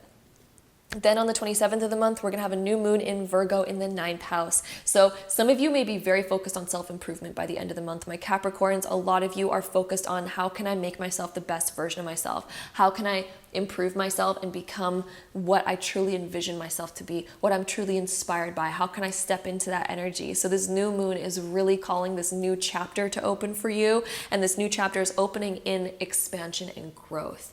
A lot of my Capricorns, this is a time of expansion and growth for you, of learning how you can become your best self and open up a brand new chapter of a new you coming out that is so expansive and confident in all the best ways, and implements their goals and is working towards all of that. So I'm seeing a lot of new good energy around that. And this could also be new health and fitness goals as well, since the new moon is in the sign of Virgo. So let's go ahead and shuffle these cards and see about my Capricorn's love life during the month of August. So my Capricorn sun, moons, and risings, we have the attraction card coming out. There is something that's calling your attention. And during the month of August, this is something where we're realizing what really turns me on, what really makes me feel passionate and excited and motivated to move towards it. What is it that makes you feel that way? So this card says on it, you attract romantic love by enjoying this moment fully. So this is about being more present as well in the present moment. So all of that attraction energy coming in, it's time to stop and smell the roses rather than moving towards things so fast and so quickly that we end up passing everything by. Because Capricorn energy is an energy where it wants to be productive. It wants to be moving forward on something. But sometimes when we're moving too fast, we forget to stop by and smell the roses. And look at her. She's stopping by to smell the roses. So this is about enjoying even the small things in life, learning about how can we just stop for a second and appreciate the moment. So if we're having dinner with a loved one, instead of being like, oh, let's talk about this, let's talk about that, and what should we do after this? What should we do next week? Stop and just look at them. Compliment them. What do you love about them? Stopping to enjoy those little moments. Those are so much more valuable than thinking about what are we going to do next week and all this other stuff. We also have true love coming up for you. The month of August is going to call you to ask yourself, what does true love look like? How do we express true love? How do we experience true love? What does that experience look like? And what makes you feel love, Capricorn? What makes you feel love? And it's time to start being that, start doing that, start living in that essence. And I see you doing that in the month of August, and I see more love and attraction entering your life because of being more present, being more aware, and being able to kind of stop and smell the roses. So the month of August is really bringing that in for you. We also have the Four of Pentacles coming up as well. So are we clinging on to certain outcomes that maybe stop us from experiencing what we really want to experience? It's time for us to let go a little bit and enjoy the moment. Let go of what we need to focus on in the future. We might feel like, oh, but we need to focus on this because this is happening right now. We need to make these important decisions. We need to do this. We need to do that. Instead of focusing so much on that, let's let go a little bit and enjoy the present moment for what it is. Even for 20 minutes is so valuable, or even 5 minutes if you can spare that. It is so valuable to sit there and enjoy that present moment and to feel way more fulfilled. And then when you go into the other stuff that maybe we need to focus on, right, you'll come at it from a much more fulfilled place. And in that place, you'll be able to make better decisions for your life anyway. So that's what we have as our messages from Spirit about your love life during the month of August. It looks like we are able to stop and smell the roses a lot more during the month of August, and it's going to cause a lot of improvement and more of that true love in our love life during the month of August. So my Capricorns, that is what we have for you. I hope you enjoyed this video. Don't forget to check out your other sun, moon, and rising to get the most all-encompassing and accurate horoscope for you for the month of August. Sending you all of my love, and hopefully I'll see you in my next video. Bye. Okay, my beautiful Aquariuses, welcome to your part of the zodiac sign prediction. This is for August of 2022. So my Aquariuses, suns, moons, and risings, welcome. The first thing that I want to mention is that we start off the month of August with one of the biggest transits that we have all year. This is such a huge transit. It is affecting the entire collective. It is affecting everyone on this planet. It is such a big transit. It is so major. I cannot emphasize that enough. We have Mars conjunct Uranus conjunct the North Node, all at the same time in the sign of Taurus, which is affecting your 4th house. So my Aquariuses, there is a lot going on in your home life area. So Mars is the planet of action, of breaking through things. It's the god of war. So he makes things happen. That's the energy of like, let's take action, let's push things forward. And then Uranus is the planet of unexpected change and shifts. And then it's conjunct the North Node, which is all about our destiny, where we're meant to be, where we're meant to go. So with all of these conjunct in Taurus in the 4th house, this is going to cause some changes in your life, especially regarding your home life or your foundation, your investments, your savings, things like that. So all of your foundation there. And this is change that's going to start happening that's meant to bring you towards where you're meant to go, especially again regarding your home life and your foundation. So there's certain things that may be changing around Aquarius's home life, and especially since we've had Uranus transiting the 4th house for my Aquariuses for the past few years now, a couple years, it's been causing a lot of change for my Aquariuses. Some of my Aquariuses, you're going to notice that moving happens a lot more often for you around this time while Uranus has been transiting this area. And with it about to be conjunct to Mars and to the North Node at the same time, this is now bringing you where you're truly meant to be and where you're meant to go. And even if moving is not in store for you, this is going to at least cause some changes around your home life. So maybe our home life is altering in some way. Maybe we're realizing that, oh, all of a sudden we're working from home, or all of a sudden there's different opportunities around our home, or again, maybe we're moving. So Mars, Uranus, and the North Node all conjunct. These are different changes that are going to begin accumulating for you, and a lot of them are going to happen outside of your control. So different changes around maybe our investments, our home life, our savings, and our foundation are altering and changing, and it might feel like it's out of our control, and it might feel like there's different things going on, but this is happening because it's meant to bring you where you're truly meant to go. And a lot of my Aquariuses, you might even have certain desires come up around this time of like, I really desire to alter this area of my life and change it in some way. And this is all happening from this energy, this buildup of this energy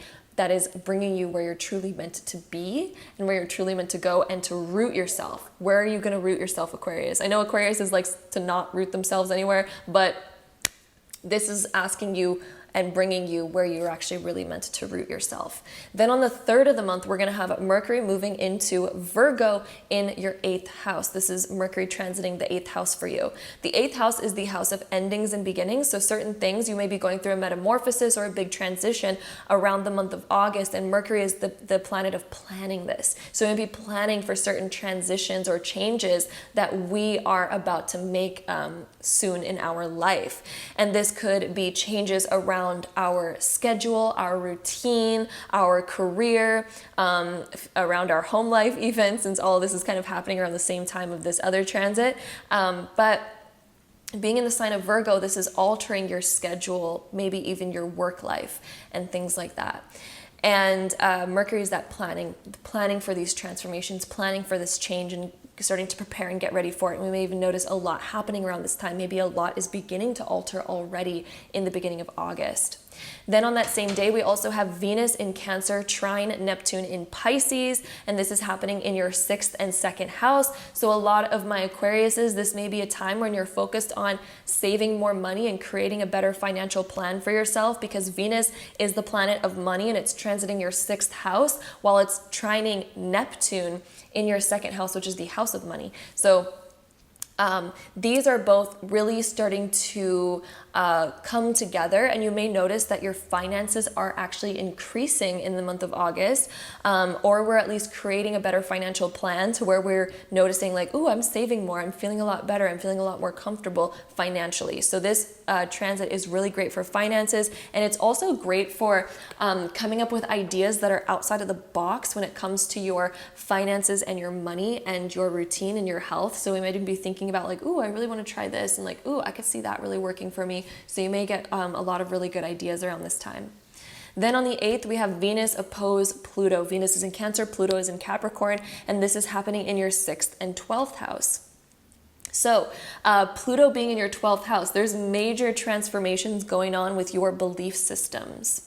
So my Aquarius is what you believe about yourself, what you believe, your perspective on the world, different subconscious beliefs that we have that may be limiting us in certain ways. As it opposes Venus in the 6th house, this is causing us to maybe reflect on different limiting beliefs that we used to have that stopped us from living the life that we really want to live, that have maybe stopped us from our certain career goals that we've wanted to get to, or maybe stopped us from the type of abundance that we've wanted to create for ourselves. So Pluto's coming through and it's really calling you to step up your game to a higher level, to have a higher standard for yourself. So Pluto being here, it's causing a transformation because we no longer have this type of standard in our life. Now we're moving up and heightening the standards for what we desire for ourselves and our future as well. So a lot of my Aquariuses, you're going to notice around the beginning and mid of August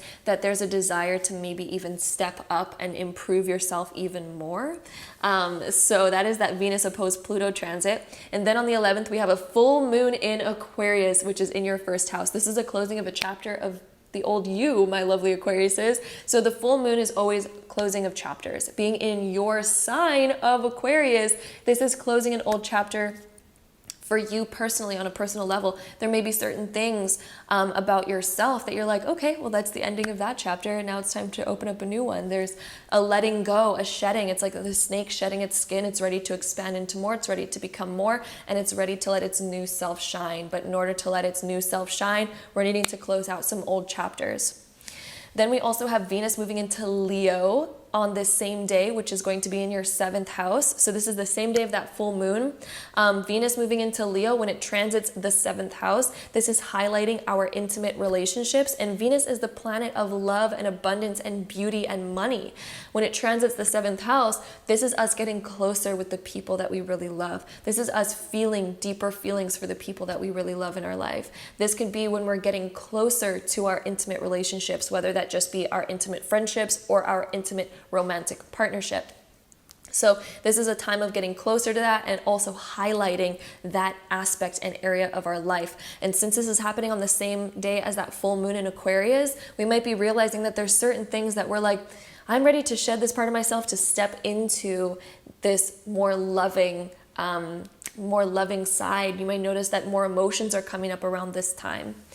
Then on the 18th, we're going to have Venus in Leo trine Jupiter in Aries, and this is happening in your 7th and 3rd house. This can be when we start expressing more emotions. So in the middle of the month, right after that full moon and right after this Venus beginning its transit in the 7th, we're going to have it trine over to Jupiter, and this is an expansion in the way that we are feeling.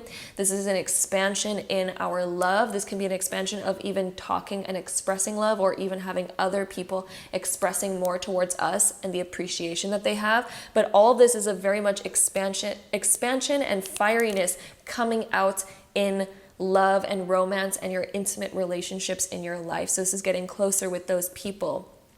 And this transit can also bring about deep conversations happening in your intimate relationships and intimate partnerships, discovering more about somebody and just getting closer with them in general. It's a very positive transit. It's very expansive, and it's a growth type of transit. Then on the 20th, we have Mars entering Gemini, which is in your 5th house. Mars is the planet of a surge of energy. Whenever it's transiting a certain area, it gives that area a surge of energy. Being in your 5th house, this is a surge of energy when it comes to what you're passionate about, when it comes to having fun in your life, when it comes to shining your light and just owning yourself and being really confident as well. When we are not utilizing this energy properly, Mars can cause friction in these areas. So we may notice friction or resistance when it comes to fun and passion and things like that. And if so, that is an indication that we're not utilizing that energy properly. We're not utilizing that surge of energy. When we get that surge of energy, my advice to you, my lovely Aquariuses, is to utilize that energy, to put more energy towards that. Have more fun in your life. What is the things that you enjoy doing? 5th house is also the house of children. So if some of you have kids, this is also a surge of energy. We may notice that we're spending more time with our kids, or maybe our kids have a lot more energy and we're needing to kind of like, utilize that more. We're needing to burn off that steam a little bit more in a positive and healthy way. So this transit can bring about a huge spurt in energy. So my Aquariuses, I highly recommend doing things that allow you to utilize this, especially things that are fun, because that is that 5th house energy. What are your hobbies? What do you love doing? It is time to dive into that and put your energy towards those things. Then on the 24th of the month, we're going to have Uranus going retrograde in the sign of Taurus, which is happening in your 4th house. This is making revisions around your home life. So since Uranus has been transiting your 4th house for the past couple of years, this is now helping you review and revise different choices that we've made in the last 1 to 2 years so that we can perfect them and correct them to work for us in this moment. So there's certain changes that we may have made that we're realizing, that now needs to be revised in my home life. There's certain now new unexpected changes where we're needing to change up something again in our home life. So we may have just gone through a bunch of changes, but since Uranus is going retrograde, it's helping us review and reflect on like, now I need to review and revise this to now alter it to work for my current reality, my current state. So where are you now, Aquarius? There's been even more growth, and now Uranus is going retrograde to help us review and revise and make these changes around our home life or around our foundation or our investments so that they can really work for us. So if you're invested, if you have money invested somewhere, if you have a foundation, wherever your foundations and homes exist in your life, we're needing to review and revise certain things around the end of August so that it matches our new current self and our new self that's being born. Then on the 25th of the month, we're going to have Mercury moving into Libra, which is transiting your 9th house. And the 9th house is all about expansion and growth and higher learning. And when Mercury transits this area, we may desire to expand ourselves and to learn more in some way. We may desire to start reading something that's really exciting for us, or we may find ourselves interested in just expanding our mind, our philosophy, our perspective on life, who we are, what we desire to grow into and become. And when Mercury transits that, we notice that we have a lot more interest and our mind is being brought over there a lot more often. Then on the 27th, we have the new moon in Virgo, which is in your 8th house. So new moons are all about new chapters, awakening, and the 8th house is a chapter. The 8th house is about endings and beginnings and transformations, and it's also the house of shared assets. So there could be a new beginning happening in your life where now it feels like we have like a weight taken off of us, or maybe we're getting help or assistance from other people, or it can even indicate that we have an ending and a beginning and a transformation happening within us. It could just be a very big transformation where we're awakening new things that we're passionate about. Maybe we're stepping into a new lifestyle by the end of the month and we're getting used to a new lifestyle in some way with this new moon in Virgo in the 8th house.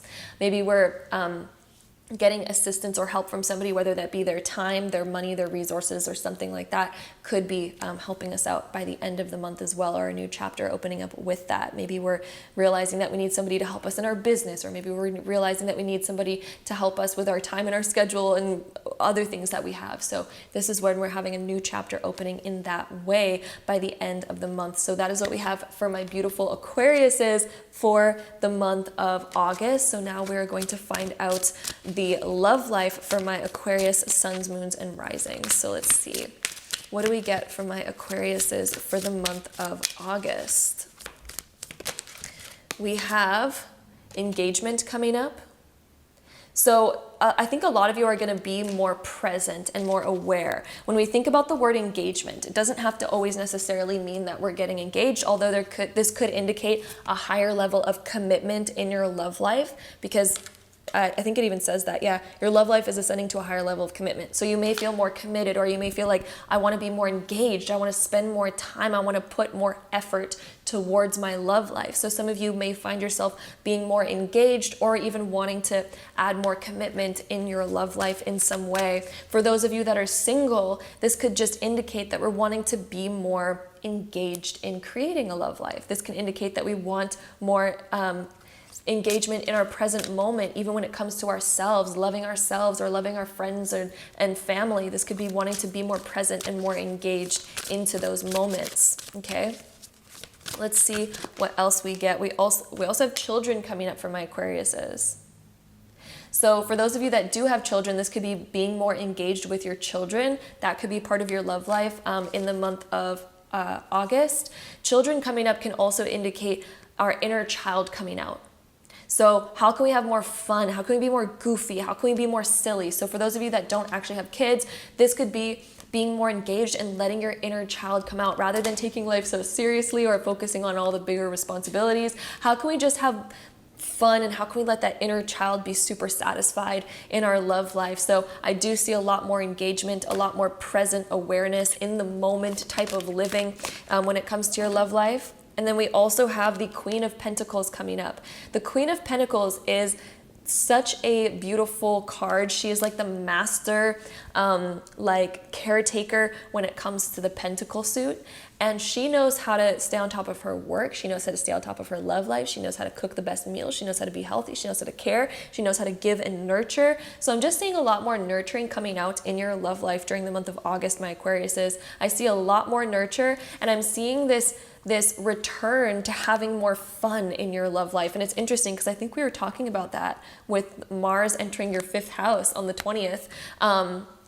So yeah, again, we had that confirmation of being more engaged and having more fun and letting that lighthearted energy kind of come up to the surface and being more carefree and more childlike and letting that fun just come back up to the surface. So that is what I see for my beautiful Aquariuses for the month of August. I hope you enjoyed this reading in this video. Be sure to check out your other sun, moon, and rising sign to get the most all-encompassing and accurate horoscope for you for the month of August. Sending you all of my love, and hopefully I see you in my next video. Bye! Hello, my beautiful Pisces, and welcome to your part of the August 2022 horoscope. This is for my Pisces suns, moons, and risings. Whew, welcome to your horoscope. We start off the month with one of the most major transits of the entire year, if not the most major transit of the entire year, in my opinion. It is so big. There's so much energy. It's affecting the entire collective, as you may have heard me saying in previous horoscopes if you've watched the other ones already. But basically, the transit that we start off August with is Mars conjunct Uranus conjunct the North Node, all happening in the sign of Taurus, which is going to be in your 3rd house as a Pisces. So this is affecting your area of friendships, your mentality, your mind, communication, networking, meeting people, learning new things, being curious, learning new fun facts and things like that. And Mars and Uranus in the North Node all coming and accumulating in this area. This is a time of reaching where you're actually meant to be and where you're meant to go. So my Pisces, you may notice that friendships are highlighted at the beginning of August, and maybe we're realizing, who do I really want in my life? Do I want to create friendships that really, really match me, or do I just want to keep the same ones? And there's nothing wrong with keeping your same friendships, but maybe there's going to be a desire here to find people that really resonate with you and believe the same things as you, and somebody that you can share your hobbies and your interests with, right? So this can be highlighting who you have in your life, and this can also be highlighting what you are interested in, my Pisces. What are you interested in? What do you want to dive into more? Who do you want to be, right? What do you want to learn? All that kind of stuff. So I think that there may be new hobbies and new interests also coming up for my Pisces during the beginning of August. So Mars is the planet of action and the planet of breaking through, having major breakthroughs. So if there's something that you've been curious about, something that you've been wondering, something that you've been maybe wanting to learn, there's going to be major breakthroughs in that. With the conjunction to Uranus, this is going to be unexpected change, unexpected shifts happening in maybe what you believe or what you've been learning, or the friendships that you have in your life. And the North Node is all about our destiny, our purpose, where we're meant to go, the area that we're meant to be headed, the direction we're headed in. That's the North Node. And the energy of all of this accumulating here, I wouldn't be surprised if my Pisces get a lot of new interests or some new people and friendships that are coming into your life within the next little while. And even if this doesn't happen immediately during this transit is sending out that energetic ripple that'll kind of be continuing over the next few months. So you may notice this energy kind of rippling out, and it kind of accumulates over the next few months. So this is absolutely changing also your mentality, your perspective on the world, how you view the world, and what you're interested in. Then on the 3rd of the month, we're going to have Mercury moving into Virgo, which is going to be your 7th house. This is going to be now highlighting now your intimate relationships. So again, we have another kind of relationship transit happening here. And Mercury can create a lot of busyness in whichever area that it is in whichever area that it's transiting. And when it transits the 7th house, this is your intimate relationships. This is your intimate partnerships. So as Mercury transits here, maybe we're realizing like, oh, we're talking to a lot more people, or we're getting closer to a lot more people. Conversations are highlighted right now. Maybe people are calling us more and talking to us more about certain things. And maybe we're also wanting to create more time in our schedule to have more connection to certain people in our life. Then also on that same day, we have Venus trine Neptune. We have Venus being in Cancer, Neptune being in Pisces. This is in your 5th and 1st house. So what do you love to do, my Pisces? What makes you the most passionate? Because Venus has been transiting your 5th house. So this is bringing an area of focus on how do you have fun? What is fun for you, my lovely Pisces? And then Neptune being in your 1st house, it's been transiting your 1st house. So this is causing you to ask yourself, who am I really? Who am I? How can I view myself in the best way possible and also get out of certain illusions, because Neptune is also the planet of illusion. So how have we been viewing ourselves? What is an illusion and what is real? Do you think of yourself as less than? Do you view yourself? Do you question yourself a lot? Because if so, Neptune's coming through being like, no, let's create the actual perfect vision of you. What is the perfect vision of you, my lovely Pisces? What actually makes you feel really, really good? Because if it feels good to you, that's the real you.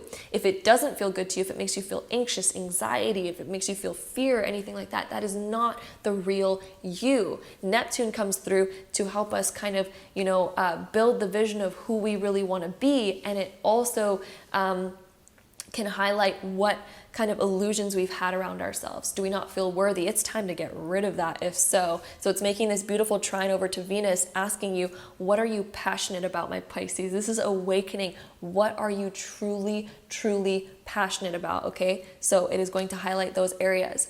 Then on the 8th of the month, we're gonna have Venus opposed Pluto. So Venus being in Cancer, Pluto being in Capricorn, and this is affecting your 5th and 11th house. So what is really fun for you, and how are maybe certain people in your life holding you back or resisting what you really want to do? Because Pluto being in the 11th house, maybe we're surrounded by people, or maybe certain things in the world, certain political things in the world are stopping us from actually living what we're really passionate about. That is that opposition, because there's some sort of opposition. And the 11th house talks about our friendships and the world and humanity and politics. So in what way is humanity, the world, politics, and friendships maybe sort of causing some resistance in who you really want to be and what is fun for you, what is exciting for you?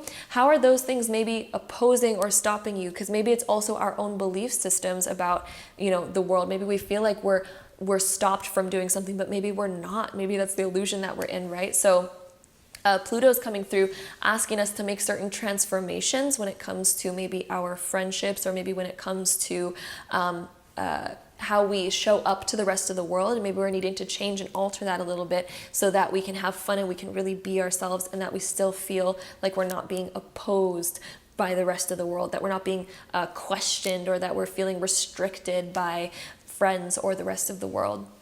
Then on the 11th, we're going to have a full moon in Aquarius, which is your 12th house. Full moons are the closing of a chapter. So there's a closing of a chapter when it comes to your mentality, when it comes to certain maybe habits that we have. There's a certain habit that may be ending for you, because the 12th house can be habits that we have. It can even be unconscious habits. And that full moon is closing out those old chapters for you, unconscious habits that we've had that maybe we're needing to bring awareness to them and end those unconscious habits. Then on that same day, we also have Venus moving into Leo, which is going to be your 6th house. So as Venus transits the 6th house, this is bringing an area of focus towards your health, your diet, exercise, your routine, your work, your schedule, all things like that. So when Venus transits this area, it highlights this so that we can begin focusing on beautifying this area. So we can begin focusing on creating an abundant, happy, and beautiful and loving environment in this area. So I feel like a lot of my Pisces around the middle of the month, you may be focusing deeper on diet and exercise. You may be focused on that so that you can feel more alive and more vital. And Venus transiting this area can also help us become aware of our current schedule and routine, and maybe we're wanting to make it better, more loving, add in more time for self-care and self-love and things that we truly love doing, right? Rather than the things that make us feel maybe drained or scared or in fear. This is calling us to really start to focus on, what do I love doing, and how can I add more of that to feel more abundant in my life? And how can I also bring in more positive and healthy diet and exercise to make myself feel better as well? Then on the 18th, we have Venus trine Jupiter. Venus is in Leo, Jupiter is in Aries, and this is affecting your 6th and 2nd house. So when we have this trine, this is when we're maybe focused on expanding our finances in some way, because Jupiter has been in your 2nd house, and Jupiter is the planet of expansion and abundance. So now is a time of expanding maybe our financial world. This is a time of maybe figuring out a better routine to create a better physical world for ourselves, because both of these houses deal with our physical world and our physical assets, because this can even be talking about the body, since we have this trine between the 6th and 2nd house. So in what way do we want our body to be healthier? In what way do we want our environment to be healthier? In what way do we want our career and our responsibilities to be healthier and more fun and more expansive for us? And how can we create a schedule that really works for us so that we can feel more expansive in our life? So Venus trine Jupiter is going to really help us expand those areas. Then on the 20th, we're going to have Mars moving into Gemini, which is going to be in your 4th house. And when Mars transits any area of the zodiac chart, it creates an energy surge in that area. So imagine just being overloaded with more energy. If we're utilizing it properly, it's going to have a proper outlet, and it's going to be very positive. It's going to affect us in a very positive way. But if we're resisting it, if we're resisting the surge of energy and we're like, no, I don't want to go for it, it's going to cause more friction, more anxiety, and resistance. So when Mars transits the 4th, it's bringing about more energy around your home life and your foundation, your investments, your family life even.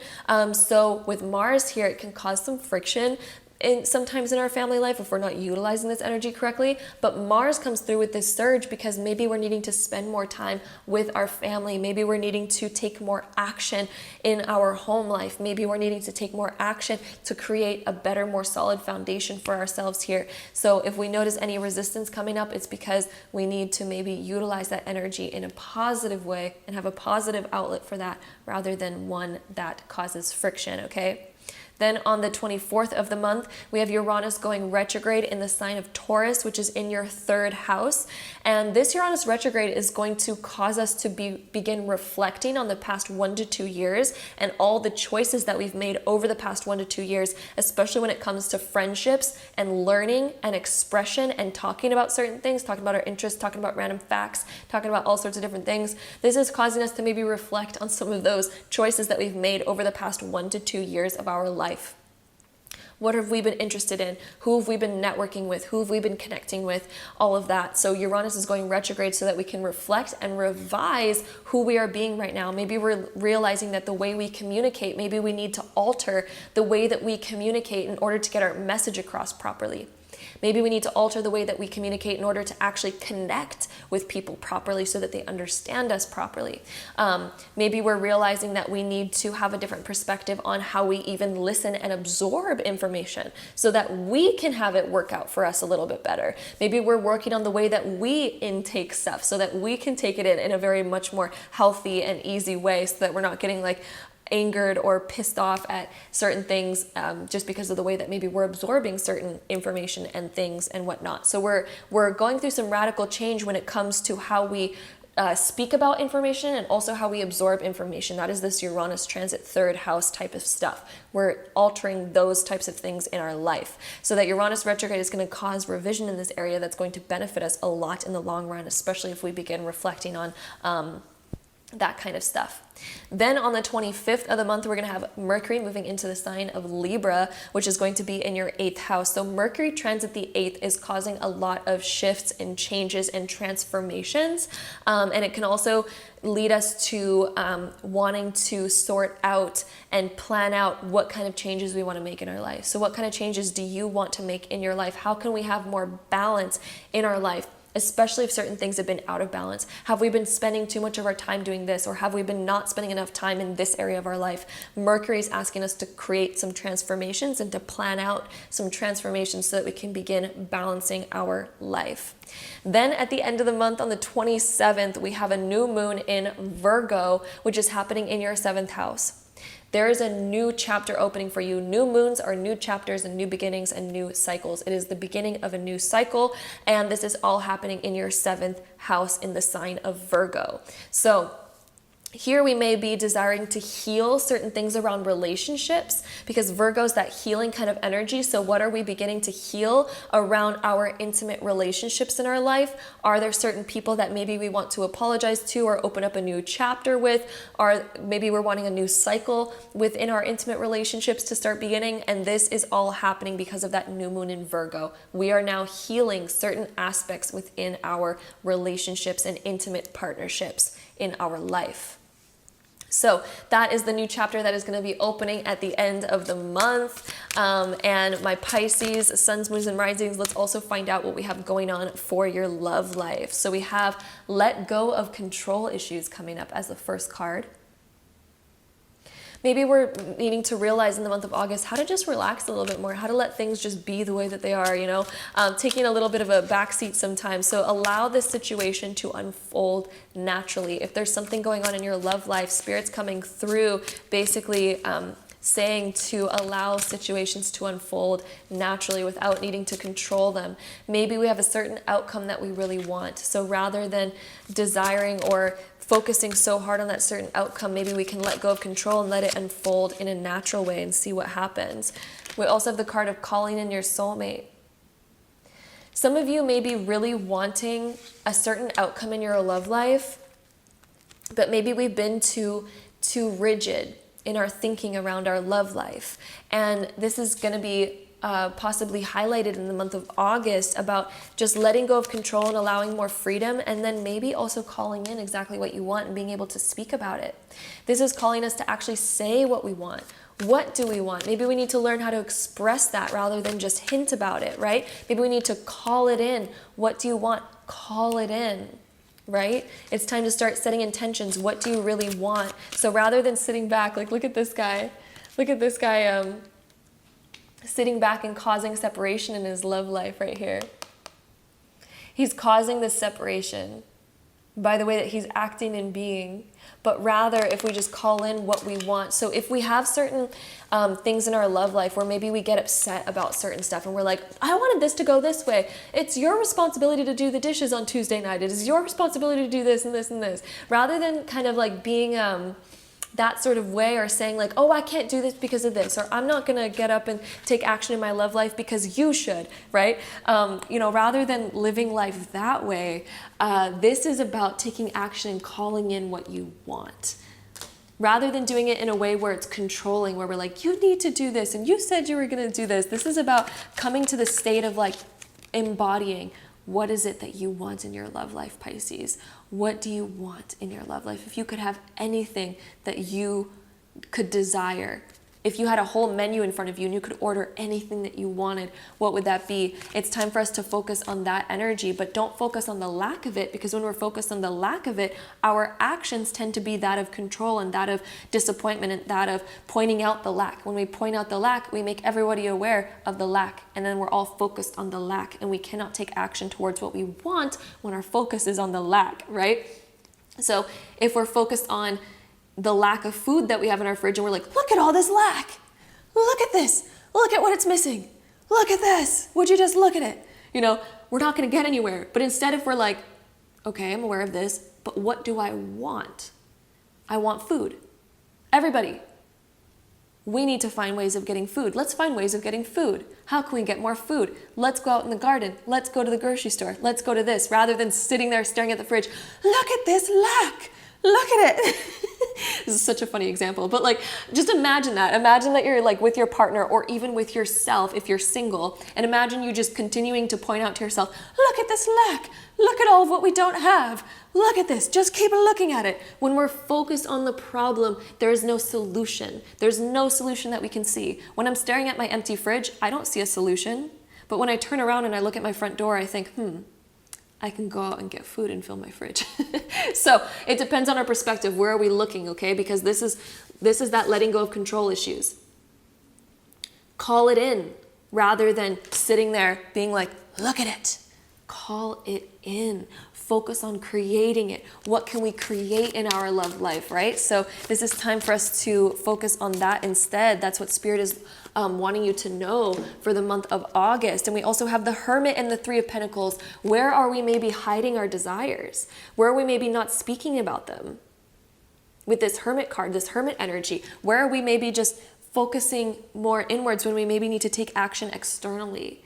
You know, maybe we need to kind of see who we're being, but then we have to take action externally. And that's why we also have the Three of Pentacles. It's a collaboration rather than a single effort, right? We can't all expect other people to do things for us, nor can it just be fully us. When it comes to our love life, we have to focus on two, right? We have to focus on what is this person like, what do they want, and what do I want? And how do we mesh together and create a beautiful bubble together? So hopefully that makes sense. Hopefully that applies in some way in your love life. My camera is about to die right now, so I'm sorry if it cuts out, but I'm sending you all of my love, my Pisces. I'm sending you so much love, and it looks like there's going to be a lot of improvement in your love life because it looks like you're finally asking for what you want and focused in the direction of what you want, and that will cause you to actually create many solutions in your love life and to actually call in exactly what you want and what you need. And I'm seeing that really happening in the month of August is this beautiful switch to now calling in what you want in your love life. So I'm sending you all of my love. I hope you enjoyed this video. Don't forget to check out your other sun, moon, and rising sign to get the most all-encompassing and accurate horoscope for you for the month of August. I hope you enjoyed it, and I'll see you in my next video.